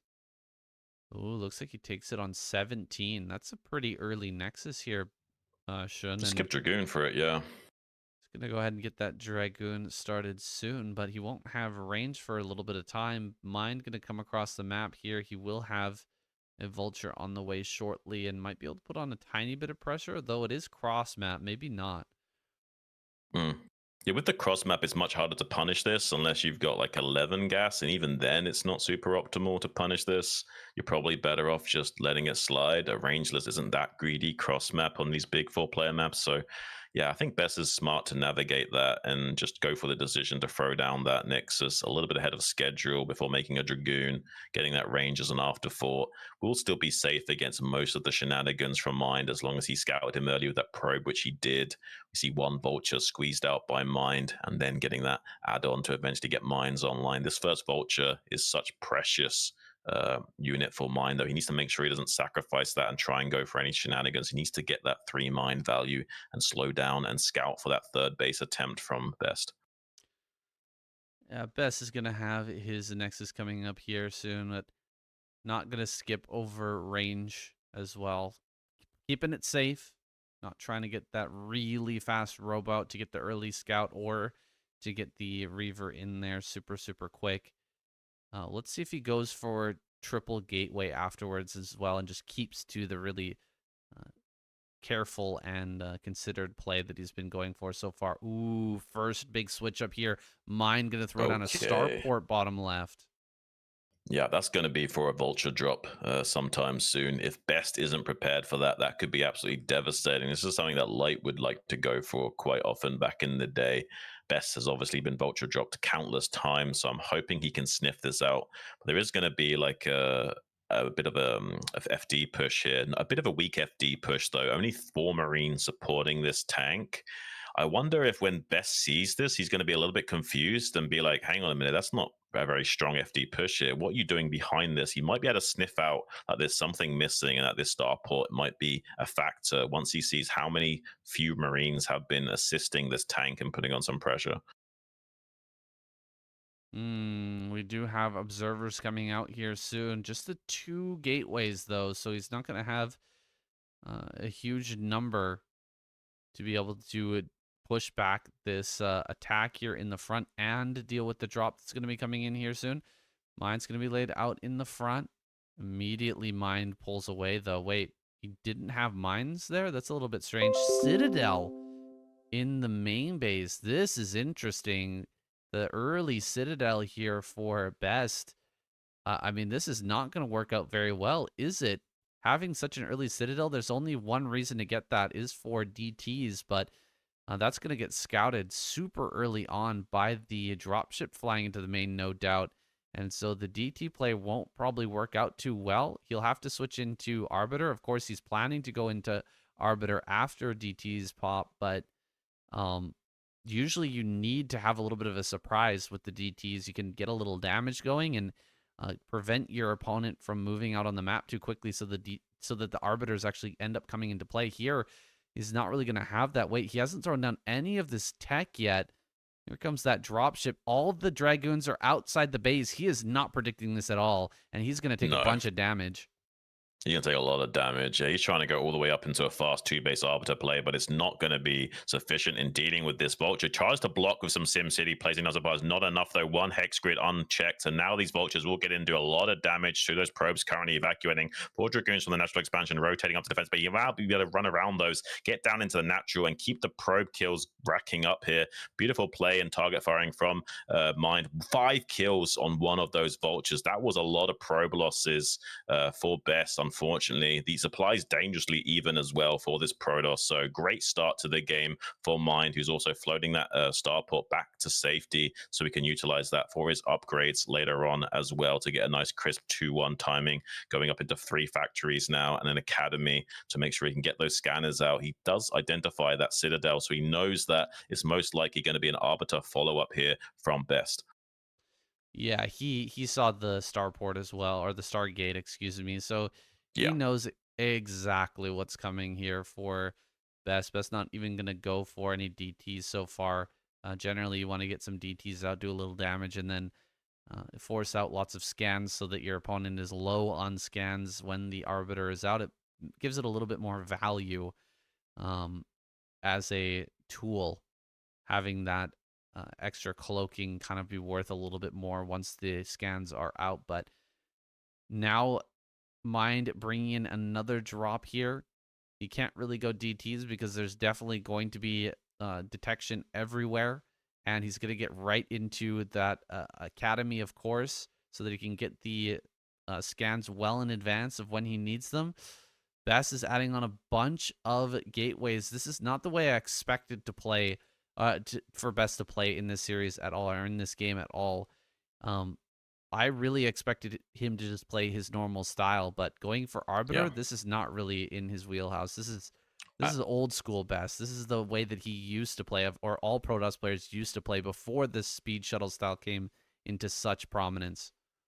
Right, even going to be spotting that shuttle with the Mine. I'm not sure if Mine was paying attention. Has another dropship coming in. At least there's 2 Dragoons here to put some DPS onto this and make it a little bit more challenging to stack up some probe kills. Is still going to be targeting those down and getting 3 or 4 at the bare minimum. Tries to probe drill on top of those Vultures to deny some of those kills, but did manage to snag up 5 or so probe kills. Now the drop comes into the main base with the DTs. If you can slow down this CC and science facility timing, that would be kind of crazy, but I don't think it's going to be sufficient enough in doing that. The science facility does finish. He's trying to desperately keep this command center building for as long as possible to put some more hit points on it so it can't just get targeted down by those warp blades of those Dark Templars. He needs to wait for some scan energy. It's so close, so he needs to eventually get out of there with those DTs so he doesn't just lose them for free. Nicely done there from Mind, who's currently still even on supply. And yes, and I'm not too sure about this strategy from Best. He's putting his tournament life on the line with this strategy. I'm not feeling it. I feel like Mind actually might run away with this game. He has that 3rd command center finishing up just soon, and no 4th base on the way for Best either. This is going to be problematic for our Protoss. I was saying that he wasn't going to go for DTs, and then he did it anyway, Xun. Take away my caster badge, but it really didn't do that much damage. You could see that Mind was completely ready for it. He has turrets everywhere. He had the scans ready. I kind of whiffed on the first scan, but he did end up pushing those back with only losing like 1 SCV, something like that. So he's going to be feeling pretty good about that hold. We've got a Dark Templar here now getting on top of these SCVs at the natural, but another scan goes down. Another hot pickup there for that DT. It will be pulled back now as the 3rd base lands. It's right on schedule. Mind has that pre-11 minutes, and oh my goodness, wow. All right, that DT getting a lot of value. Good. That's actually pretty good. It just raced Best ahead of supply by 24. Now these gateways have finally come online. Maybe, just maybe, that was the one little equalizing thing that now will make this game state just a tiny bit more playable for Best going forward, though we do have all the tools available to Mind. Look at him going to be maybe target firing, gets the shuttle kill with those Karen boosted Hellfire missiles on those Goliaths. Really nicely done there from Mind to find that kill. That's a lot of pressure taken away from him now. He can assign all of his efforts to just growing and macroing like crazy. Best will be doing the same, though, getting a lot of speed zealots out soon. Has to wait for that leg enhancements upgrade to finish before even thinking about challenging Mind. And also the supplies are nowhere near favorite enough for him to just go for an assault right now. He needs to set himself up quite powerfully going into this mid-game state. The fourth base wasn't too slow for Best, so I still don't want to count this guy out. Has got his +1 finishing up as well, so he won't be falling behind the upgrade curve of the game too much here. But eventually, Mind is going to get these +2 weapons finished up on these units, and that will be problematic. He will start trading very well in these fights, and without armor upgrades, the Zealots and Dragoons do become more and more brittle as the Terran upgrades start to churn out. Best is going to have to dig deep here to find a victory. He's only 10 supply ahead and is behind the curve of the game slightly. Yeah, this is getting kind of scary here. I'm worried for Best. Really wish that he would have played more to his wheelhouse, to his style that we see so much in KCM and in other tournaments that we watch so regularly. He is a big part of the Protoss lineup. And he oftentimes shows up against the best Terran players in the world with just his classic speed shuttle, high Templar Storm style. Now he's trying to mix it up and do this Arbiter play, and Mind is just getting himself into a better and better position. This map is such that he can sit back and just turtle up really, really nice and comfortably. He can eventually move over towards that fourth, excuse me, either on the center left or the top center. Either one's going to be pretty viable here. And I don't know if Best can crack him. Not without all the shuttles and storms that he's used to having. Just the one Arbiter here. Maybe 1 or 2 spells. As long as Mind spreads his tanks pretty well, it's going to be pretty easy to mitigate that. Yeah, I think it'd be better for Mind to take the 12 o'clock as his fourth and then attack on the horizontal axis to this northeast quadrant of the map. If Best can somehow set up some gateways in this top right, that would be pretty huge. He is getting away with a big probe transfer to the top right without any vulture raids to snag some kills on those. That's a big deal from Best, getting that base mining early on here. If he can get a lot of gateways put out, he's going to snipe the vessel. That's a pretty good catch, but now the Dragoons are going to get caught and pinned down in this 9 o'clock fourth base location. He will clean up these Dragoons before long. It's a pretty big deal, though, killing that vessel. There's nothing to deny the stasis now on these Arbiters here. He does have one more vessel, but not quite energy to EMP. 98 energy does get a big stasis on that back line of tanks. 4 tanks +2 for a total of 6 now, completely ice blocked up. Does get an EMP down finally on those Arbiters. A little bit too late. Best is going to start training off some of these tanks. He hasn't got a few units, but just barely enough to start target firing down these tanks. How does Best make it work? He's currently 50 supply ahead. How does he do it? Please, someone explain to me. Well, he had 3 total stasis in the back pocket, and he got 2 really good stasis there. Baited the fight, baited Mind to come down to chase those Dragoons, and like we were talking about earlier, clumping up those tanks. That's what he wasn't supposed to do. As long as he keeps those split up and doesn't give Best a really good opportunity to get an amazing spell off, he should be able to win the fight, but he gets baited. He clumps up all of his tanks. Best gets the really good stasis that he needed, and he actually takes a great trade. Now, it's not over yet. Mind, he's still got a strong army. He's a nearly 150 supply. He's going to be targeting down one of these Arbiters. Looks like there's only enough stasis for 1 stasis there in the back line of tanks. That's a perfect stasis, though, on all the tanks at the back line. These front tanks are going to be getting cleared up really nice and easy. And these tanks here that just arrived, these are all the reinforcements. They're going to be cleaned up as well. Best is doing it. He's busting through Mind. He's breaking him open right now. He's doing a fantastic job clearing out this 4th base and just delaying everything while taking a base in the bottom left and the top right. This is insane. If he kills that command center, saying those phase disruption shots, barely enough DPS to catch that. There's no way he can repair it. Either it might burn down. He's too distracted to worry about that right now. Who's dealing with this massive gray ape that's currently tearing off his arms, beating him to death with them while chewing off his face simultaneously. You can't stop these kinds of attacks. He is eventually clearing out some of them a little bit here, but look at how many tanks are dying. It's 110 applied to 170. He has 5 bases worth of economy and a Nexus going up in the bottom left quadrant as well. He's taking both corners of the map, which is another big win condition for Protoss here, and Mind cannot get his 4th gas online. This is crazy. I think that CC is even going to burn down, Saiyan. Ooh, if that CC burns, that's going to be a really big mistake from Mind. You really need to pull that back and actually save that CC.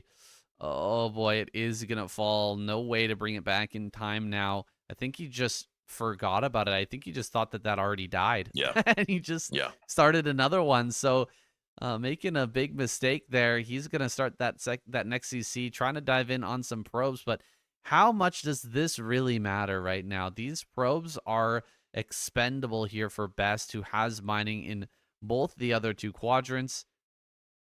Yeah, he's going to be able to set up this base. As soon as Mind sees that, bunch of cannons on high ground with the Nexus already down there, I think he's going to be in panic mode here. He's got to get out here and do something. Cannot allow Best to just hold both sides of the map. Also can't push out, though, because there are so many Arbiters. There's like 5, 6 Arbiters now, Xun. Even though he's been building Goliaths all game and trying to target these down, he hasn't been able to kill a single one. There's a big EMP, actually hits 2 of these Arbiters, removes a lot of their potency. There's still one over here at the bottom left. He's going to be clearing out this drop. He has another one over there on the front lines as well with a couple of stasis ready. This is such a hard game for Mind now. I think he's going to try and take this 4th base. He really needs to take it now smoothly. Otherwise, he's going to be tapping out of this game here shortly. Yeah, he needs to expand to the 9 o'clock while attacking on the vertical axis, somehow trying to get a few units down there to stop this corner base going online. He just doesn't have the resources to do so, like the Roman Empire, just stretched too thin right now and starting to crumble under his own weight. Has that 170 supplies. We shouldn't just dive straight up to Best, who's just sharking around the map right now. He's using these corner expansions as like bait bases, similar to how you play Crazy Zerg and you take additional gases to try and force the Terran to come to you. It was a really great play for him to distract Mind with that little Dragoon pack on the 9 o'clock and then just go for the dive right there, resetting the game state. Though Mind is slowly approaching max. He's desperate to try and get some damage done. These upgraded vultures can chew through those cannons and probes quite handily, though, at the 3 o'clock expansion. I don't think that's going to be enough to make up the deficit, but he does kill that entire probe line at the very least to get himself some consolation prize here. There's so many Arbiter available to Best, though. So much stasis can go down. Mind is desperate to EMP all of these Arbiters, but they're all in different locations right now. He can't find the connections on those. He does get a massive stasis on some Goliaths and Vessels, and now here comes the rest of the Protoss army. Look at how much there is as well. So many Zealots, so many Arbiters. 3-1 upgrades has kicked in. Now the Protoss is kind of on curve with the upgrades on the territory. He's actually on 2-2. There's no +3 weapons here for Mind. He's actually behind the upgrade curve of this game. He's going to devastate this tank line. He is trading pretty well, is Mind, with some target firing. It's just not enough. The upgrades, the Arbiters, the utility available to Best is just too superior. The corded muscle on the arms of this great ape just proving too much for Mind to handle. Looks like he's going to lose this one Arbiter, but that's just a consolation prize for Mind. Yeah, go ahead, have that one single Arbiter. I'm going to take this entire army as soon as it pops out of this stasis. That ice can only protect those tanks and vultures and science vessels for so long, and there's almost nothing left here for Mind. He is mining on one base. Best is going to go into this next one. There is no way for Mind to bring this one back. Almost 100 supply advantage with a huge bank rolling in right now. He has so much mining going on around the map, and even if Mind pushed out, somehow managed to kill one of these expansions, there's just no way that he could win this game. Yeah, he just taps out. He doesn't even want to worry about it. GG is called, and it will be Mind eliminated first from this group. We are going to be seeing a repeat of that game number 1 between Best and BTS. I really do hope we see a fantastic final match. Best wants revenge. I guarantee it. He's had his taste of blood. He's hungry for more. You got to feel a little bit from Mind there. He did perform really well in that early game, putting himself to a great game state against Best. But unfortunately, Best somehow always manages to do this just when he looks like he's weak and he's like falling behind the curve of the game. He somehow apes his way forward and picks the precise moment to distract you with a little bit of a bait attack with some Dragoons. You think you're in a good position. Oh, I can just A move down here and clean up these Dragoons. That's no problem. And suddenly you're stasis into oblivion. You've got 98 energy, so you can't quite get the EMP off. And suddenly he bowls you over and you're just left thinking, what happened? Yeah, this was a great position for Mind. He played the early game out pretty nicely. He got that good drop in.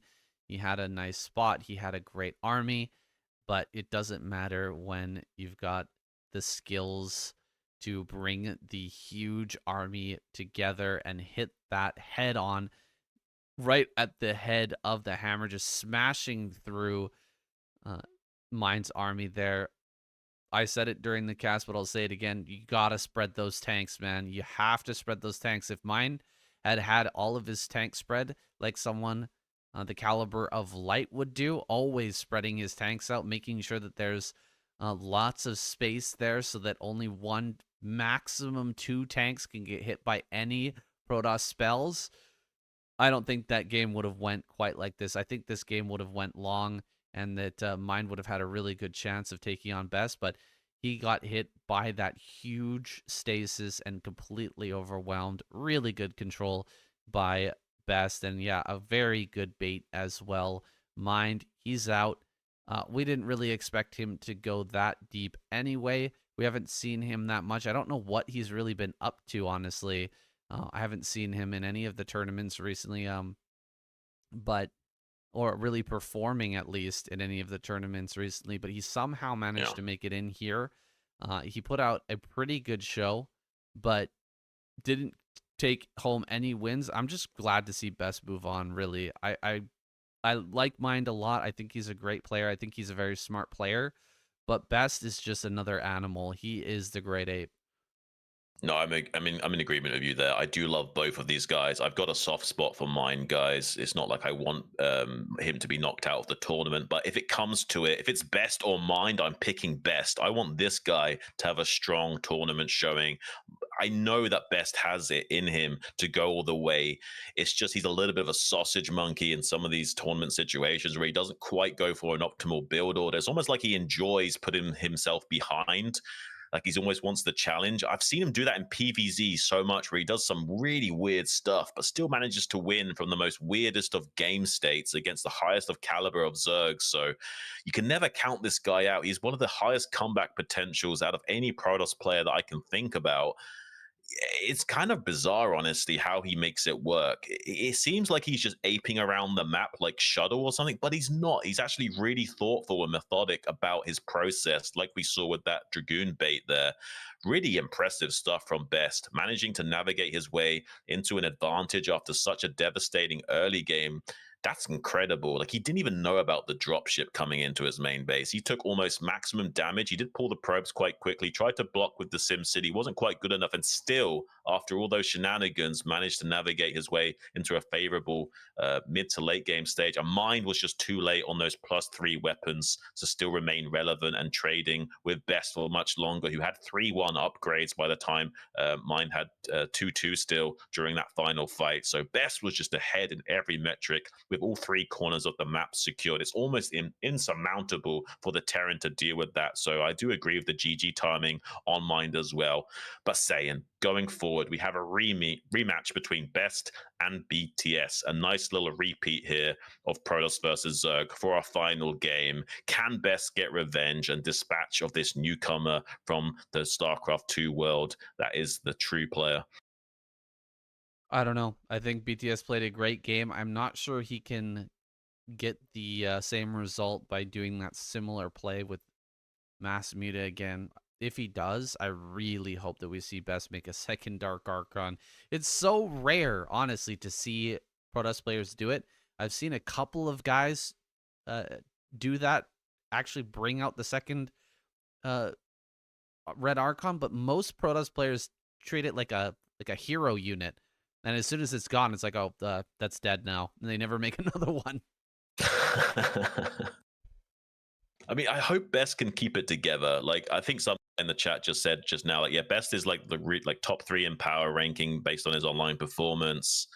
I would like him to prove us right as well with his performance offline events. He is a little bit shaky in terms of his thought process. I think it's because he's so obsessed with keeping his range of play as wide as possible, because he doesn't want to be, narrowed down and pigeonholed into his usual style. He wants to keep these players guessing in what he's going to do. Is he going to open DT? Is he going to go Arbiter? You don't quite know. I think he needs to develop some range of play to keep the other guy guessing, so when he gets into those best of 3, best of 5 formats, he can still compete and go the distance and not just get metagamed into oblivion. That might be the case, but I would much rather see him go out playing his A game rather than some strategy that he's not used to performing with. I feel like that would be way more enjoyable for me as a viewer, but I totally understand that the players need to mix things up and keep their opponents guessing. We're about to get into this next one, guys. Best versus BTS. It's going to be starting here soon. I'm going to get a shot of these players, see how they're looking before going into this next game. The joy of having an in-person event. It's so nice to see these guys and their faces and how they're actually feeling looking at the time of the event. Right, and they're so animated, some of them as well. You can definitely tell which are the more emotional players than the others. Some of them definitely wearing their hearts on their sleeve, not even bothering to mask those emotions and making sure they can process them in the moment and play their absolute A game. Someone like Mini, though, he's a much more emotional-based player, which affects his play. Whereas someone like Barracks, he's going to be, just wearing his heart on his sleeve in terms of his facial expressions and still playing really well. Here we go, though, saying, I'm so excited for this final match. It's going to be on Deja Vu, a rematch of game number 1 between Best and BTS. Guys, make some predictions, because this is going to be explosive almost no matter what happens. BTS did a great job of killing those High Templars in game number 1. Can he do it again? Let's find out.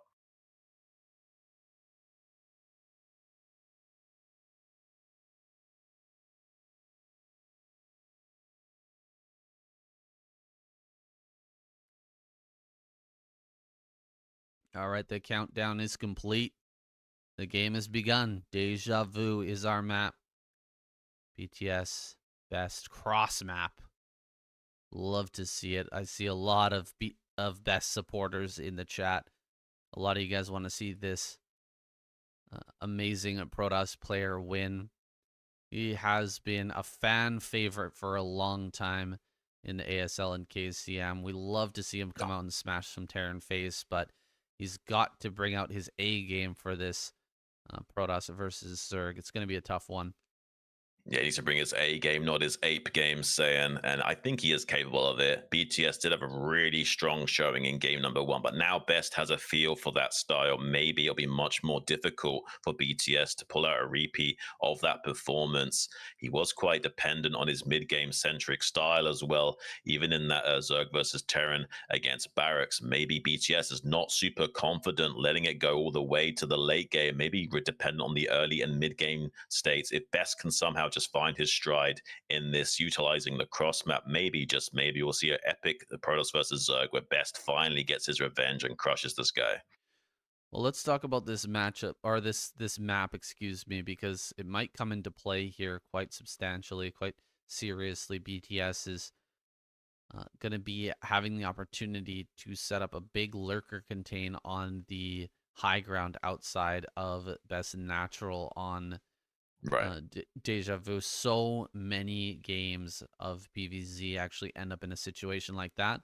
Lurkers up there and slow pushing down onto that low ground, kind of splitting between the third and the natural, and a ton of games end where that's either broken open and the Protoss player wins, or the Protoss player gets ground down with lurkers and eventually ends up taking the L. Looks like he's going to hide this drone.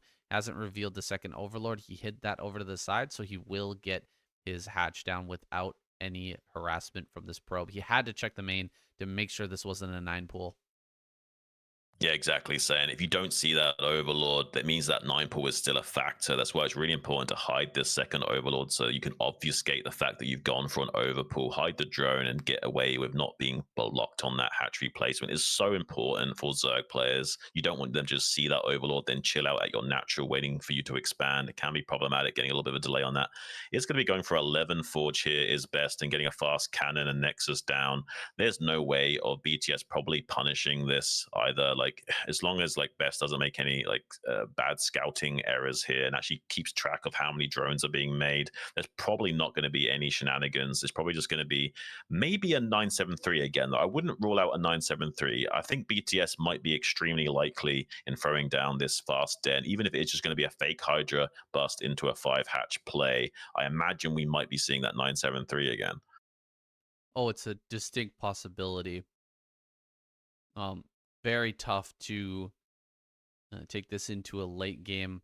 I've got a pretty good feeling that Best or BTS doesn't want to go the distance here against Best. I think he'd much rather try to end early. He seems to be that type of player from what I've seen from him on the ladder and here in the games today. Very good likelihood that he's going to go for something like that, but that even that means that Best will be even more consistent or more aggressive in trying to get the scout, but he loses the probe. Kind of surprising to see him lose that probe. An immediate Hydra Den comes down as well, by the way. Yeah, it's expected. And I love the natural wall from Best. Like, he can put a lot of cannons up against this wall to protect this forge, but that also creates a problem. That means that then there's another idea that BTS can go for and not even bother getting Hydra range, just getting like 5 or 6 Hydras with speed and then the rest speedlings, and using the Hydras to walk up to the wall and pick off the first 2 cannons over the wall without range, and then the rest of the speedlings just soak up the probes and zealots and do the rest of the work. That might come to fruition. I don't know if BTS understands that variation of the Hydra bust. He might just be doing a much more traditional 973 pressure here, but with the horizontal expansions and Best trying to protect this forge like this, it does open up more options for BTS to be a little bit more creative with how he busts using this 973. He's got the exact number of drones. 973, 7 at the natural, 3 at the third. And he is ready to begin this Hydra's production, but the 2 Zealots are going to make their way over towards that third base. He didn't make enough Lings to deny this, and so looks like this pair of... Wait. I thought that he hit that 3 times. Hold on. I guess he hit one of the other Lings there. Doesn't end up losing Ling just yet. The drone, he's going to have these drones under threat. 2 Zealots making their way over there, and these Hydras are going to be absolutely scouted, no problem. Best will have enough time to make some extra defenses. As soon as he sees this Hydra, he should be setting up some cannons back at home. Yeah, it's so important to send out these first 2 Zealots, either to force more Zerglings to make the build even more unoptimized, or at the very least get a good scouting information here. Seeing this as a threat before your Corsairs online is so important as Best. Trading off a few of these Zerglings, but denying the mining at the third base and scouting this is critical. We now can go up to 3 cannons right away. I don't think he even made a Ser. Did he cancel with Ser? And he's going straight into Citadel and Templar as well. That's a nice little optimization from... Oh, no, he did make the Corsair. Okay. I thought for a second he like cancelled making this first Corsair because he got the scout off and wanted to optimize, but this is still fine. He needs to worry about losing overlords to this Corsair. Can supply block him, so it does buy him some precious seconds to make sure everything's warping in on time. See how many additional units are on the way. It is really important to eventually make this Corsair either way, just so that you can confirm how many units are coming out of these eggs. Is there a transition? Is there drones, or is there more and more of these Hydralisk forces indicating a bust potential from BTS? Ooh, very, very sneaky play here, getting the Zealot in. Looks like more Hydras coming down. So if there was a transition on the way and BTS wasn't making more Hydras, then maybe he could have gotten some good kills there, maybe forced some drones off the line or something. But because he was making more and more Hydras, Best now knows that he is in a lot of threat. Even though he's lost that Zealot, that's a little bit painful. he will have enough cannons back at home potentially to hold off this upcoming attack. That's a lot of cannons so far. He is trying to add Yeah. on some more gateways, mixing it in. Gateway here, cannon there. Let's see if he can hold here with the Zealots coming out. They're going to die pretty darn quickly. Forcing down a cannon here really, really fast. BTS is starting to lose Hydras, though. A lot of these ones at the front are very, very low, and so he will just back off, start to take down that wall. Seems like he has enough cannons to hold this. I don't really see too many more units coming across the map, but BTS going to try it and go for it. He snipes one of those cannons. Now it's only 3. It's getting a little bit worrisome here for Best. He's got to add on more. Yeah. He does have a lot of Zealots, though, and he should have Zealot speed coming up pretty soon. Yeah, he wants to clear out enough of those cannons so he can start to chew away at this forge before the upgrade finishes up. I'm not sure if he's going to get that time. Done. He probably should, though.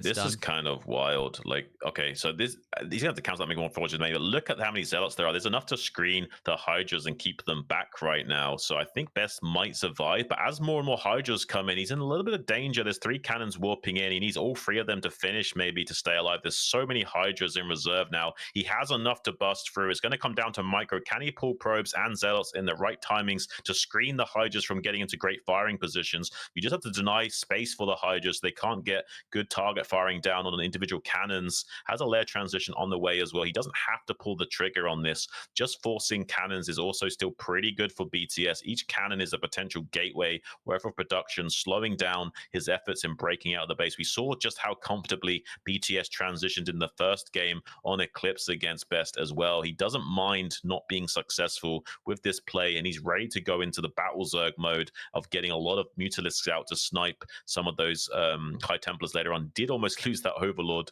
to the cannons. You think he was checking a little bit deeper there to see how many High Templars were made. Oh, beautiful storm from the high ground, though, blanketing those Hydras and killing 5 before BTS can react in time.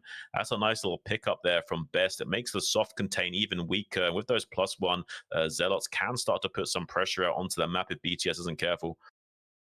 Yeah, he's done a really good job here. He even got the loses the Corsair, but he got the Storm online even before that traditional 9-minute mark, able to get some kills there from the high ground as well. It's prohibitively difficult to actually bust this for the time being, and so we'll probably see BTS either go into Storm or some lurkers while possibly getting his 4th base online.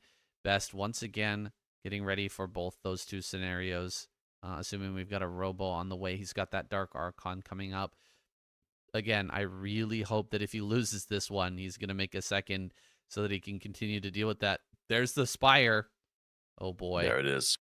And Might be triple coming. gas behind that as well. 4th base coming online. It probably is going to be a similar start. We have 6 hatchery going up to 7 as well. So it's setting up for a mid to late game, but he might be relegated onto Battle Zerg yet again, just relying on pure lair tech units, Mutalisk, Hydralisk, and maybe eventually Lurkers, and dealing with Best, who's got this contingency of 4 Zealot hit squad about to come into natural expansion. There's not a lot here to defend. There's just a few Hydras hatching out. He might be able to get into the main base and kill some drones as well. With these Zealots, he might split off 1 to the natural and 3 go into the main here and cause maximum devastation as one of the Zealots kills the drones in the natural and distracts BTS while the rest go into the main to deny mining and maybe get 1 or 2 of these drones. Yeah, he's causing quite a bit of panic here for BTS. He's forcing all this stuff back, and meanwhile, he does get out onto the map. So we're not going to see a play style here from BTS where he tries to sit and build a bunch of lurkers on high ground and try to contain the Protoss player. He's trying to get into this style of putting out a bunch of mutas once again, but at the same time, Best is just pulling him apart. He's getting in here on the 3rd base once again, actually pulling apart BTS in such a way that he's going to lose this 4th base basically no matter what. This is really rough right now for BTS. He's missed that 1 Zealot move out. All of this came from that 1 Zealot move out that managed to slip by. That was really, really terrible. This is some great adjustments from Best after game number 1 transpired. He's now getting a little bit of the better end of the stick against BTS and denying that 4th base. It makes the transition and the macro potential of BTS just that little bit weaker, not being able to saturate that base. He's trying to do a repeat of what happened last time, trying to bait out a Maelstrom and maybe snipe some probes with those initial 5 Mutalisks, but Best didn't get the Maelstrom down this time if he is going to be going for that. Instead, we'll be able to save that energy for the coming phases. So That's what Best needs to do, is not worry about these first 5 mutas, but wait for them to come in again when there's like 10 of them, and then get the massive Maelstrom. If BTS is smart, he'll have 2 packs of mutas, one to bait the Maelstrom and the rest to come in and help snipe the High Templars, but we'll have to wait and see how that transpires. He hasn't yet made that many additional mutas. He actually made a lot of lurkers instead. He's trying to set up a lurker container on his high ground like we were talking about earlier. He does get a Maelstrom combination down onto those muta forces, needs to storm them now before that wears off. Just barely going to be killing all those. Beautifully done from BTS. Trying to get a wedge formation done, though, with these Hydra Lurker between the forces. It's not going to work. It's a big mistake from BTS. Best can just run around, take his third base, and just avoid this. He's getting some Dragoon kills, which is nice, but this is not a significant enough contain to threaten Best right now. He's going to be getting his third base online. BTS is desperate to macro up enough Hydras to use this wedge formation to his maximum benefit in isolating this army at this third natural location, but he's got one High Templar down here. BTS might be able to break this position. That's not the greatest of storms. Now Best might be in a little bit of trouble. There's not that much lurker support, but there might be just barely enough to break through the space with this massive rally of Hydras come down. Best needs to rotate the rest of his army down here right now to stop this from transpiring. He might just barely get here in time to stop that Nexus getting sniped and to stop too much of his army dying. Oh, the Maelstrom. There it is. Huge Maelstrom. He just had enough energy for that.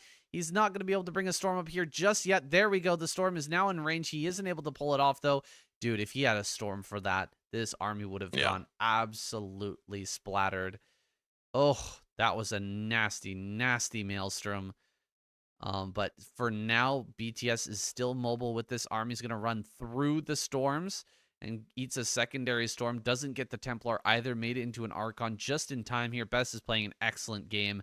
He's hanging on to everything. And BTS, his transition from Muta into Lurker has not paid off so far. No, there's no lurkers waiting in reserve. This is just pure Hydra versus a massive amount of Dragoons with a Dark Archon and Templar support. If he cannot snipe these High Templars, he's in a world of hate. He's trying to rotate to the south to get a flank going. It doesn't matter. Best is ready for him, like Flash, already moving into the correct position to engage him head on. Beautiful blankets of storms as well on those flanks of Hydra, absolutely decimating BTS. He knows he's in big trouble now. This might be BTS getting knocked out in just a few moments here, as Best is going to go full steam ahead and ram it down his throat. The square peg will fit through any hole necessary to achieve victory here, as the Protoss is going to go all the way. There's not enough support units for BTS. There's no lurkers, no mutas to snipe this down, and there's just barely the threshold of Dragoons to make this work, and BTS knows it. You see him bouncing around in his chair a little bit, taking a bit of a breath. GG finally called, and Best is going to be feeling a bit of relief there, as he is going to be breaking his way through to the round of 60, even dropping his headphones after putting them up because of the wire caught on the arm of his chair. He was a bit nervous, you could tell, going into that game after losing game number 1. Can't be losing again here. He had his second chance and he took it. He managed to take down BTS. BTS putting on so much pressure there in the early game. It looked like he might be able to bust through that natural, just wasn't quite able to do it. The storms came up on time. The cannons were perfectly placed and in good time. This is really the evolution of Best. He will not be taken down by just a cheeky Hydraless bust and a follow-up like this. Layer Zerg is not his kryptonite any longer. He is going to be able to play through these difficult games and handle all of the craziness that players like BTS can throw at him. I'm really liking Best play this season, man. I can't wait to see him go deep in this tournament. Yeah, it's looking pretty strong, honestly. Hopefully he can avoid some of those crazy shenanigans like we saw in game number 1. I imagine we're going to be seeing some adjustments for him as the tournament progresses. He is a very adaptable Protoss and knows to make these little micro adjustments in dealing with some tricky opponents. And there's just no way BTS can make anything work there. There's just too much Dragoon support. The choke points are too tight. It's a little bit of a bad game state for BTS to find himself in after losing that 4th base to those 3 Zealots while being distracted at the natural third with another Zealot hit squad. Best just pulled him apart. He's one of the best in the business, pun intended, of just ripping off your limbs and beating you to death with them by these little tiny shenanigans that are happening at like 2 or 3 different locations. And while you're trying to keep all the plates spinning, you've also got to put out too many fires. And unless you're playing at like 500 APM and you've got perfect scouting information and a good read on the game state with your star sense, it's just not going to be enough to keep up with an absolute monster of a great ape that is Best. Well, Best here, feeling that relief now he's on stage.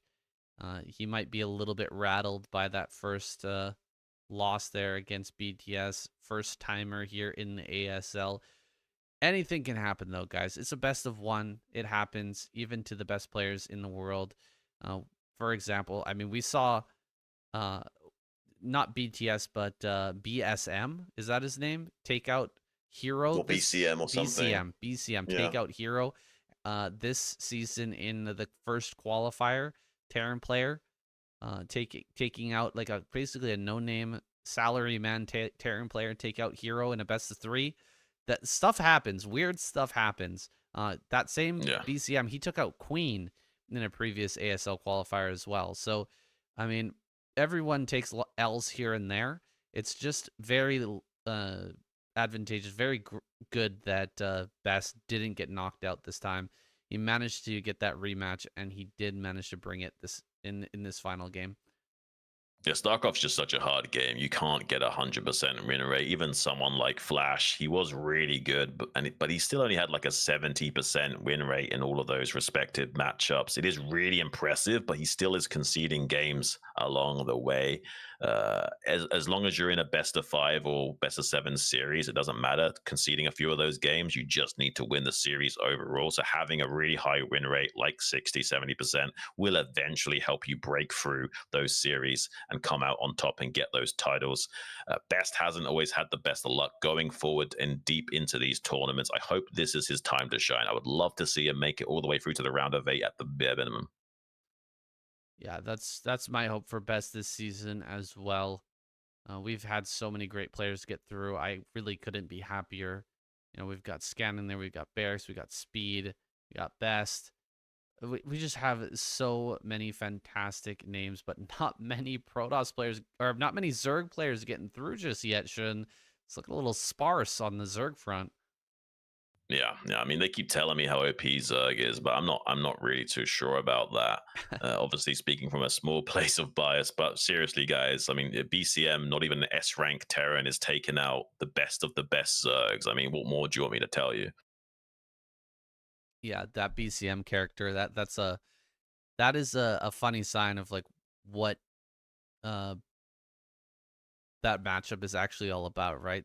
Terran versus Zerg, that BCM barely S rank can take out some of the best Zerg players in the world, even in the best of 3. That's wild. Like, you never see an S rank or low S or high A, low S Terran player take out Protoss.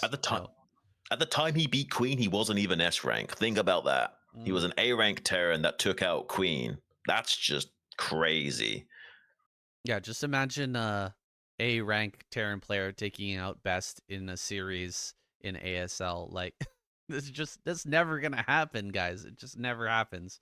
So it's just a testament to how volatile a matchup ZVT is.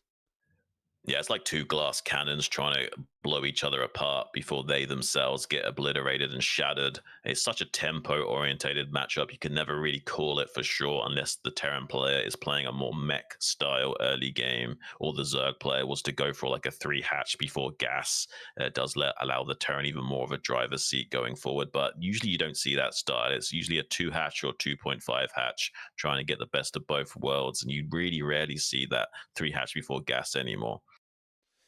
Yeah, it's not nearly as popular. We also don't see a lot of just two base or 2 hatchery Mutalisk all in. That's gone kind of by the wayside.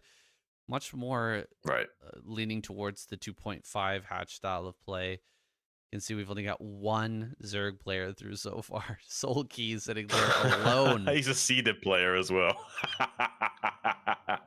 Yeah, I mean, I told you guys, like, this is how it's gonna be.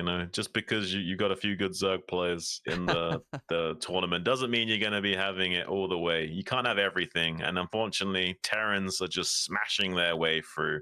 It's a good race, guys. It's a timing attack orientated race. The reason why they complain a lot about versus Zerg is because they can't execute. You can't hit those razor thin windows like some of these pros can, where you've got 5 seconds to get in there just before the consumer's done or just before the lurker eggs have hatched and get the damage done that you need to. If you don't have the execution to abuse the Zerg in the mid game, you will fall short in that late game. It's almost the exact same situation in PvZ. The Zerg win rate is the highest in the early game due to that 973, but in that mid game, as soon as you get that Storm online, the win rate shoots right up for Protoss. It's only in that late game, once Plague finally comes online, do Zergs have another advantage. And even then, during the super late phase of the game, by the time you've got Reavers and more bases sprouting up, it's back to a 50% win rate eventually, the longer the game goes on. And that's much similar into the Zerg versus Terran matchup, but more for the mid game and early game. The super late game is a little bit different there. That's why you see Terrans complaining, because they're not able to perform in that mid game stage. Looking at our upcoming groups, we do have a Zerg player in Group D, Killer. He's not exactly a favorite to be winning there, though. He's got a nasty, nasty group with Light in there, and I think I saw Bisu as well. I got to pull this up for myself. We could take a little look at what's coming in store next week, guys. Yes, that's it. We're done for this week, and we will be coming back next week to continue the coverage. Hopefully, we will have a clean stream set up by then, and we'll be able to get those game sounds for you. It's not really in our hands, though, unfortunately. It's all up to Soup and whether they're able to get that online or not in time for Group D. Yes, it's going to be Light, Bisu, Killer, and Tyson. Not a great chance that Killer makes it through. I guess I got to predict Light and Bisu to make it through Group D, man. Yeah. I really can't see. Yeah. Can't see Tyson making Tyson has a lot but of punching power, though. I mean, Tyson did knock out JYJ in the qualifiers. Just maybe he can find his light, find his time to shine against Light. That would be ideal for him if he can somehow get a good showing against him sometime during that bracket. I don't know if that's going to be transpiring. My money would obviously be on Light and Bisu making it through that group for sure. Bisu has always been a little bit shaky, a little bit iffy since his original dominance from so many years ago, but he still does perform exceptionally well.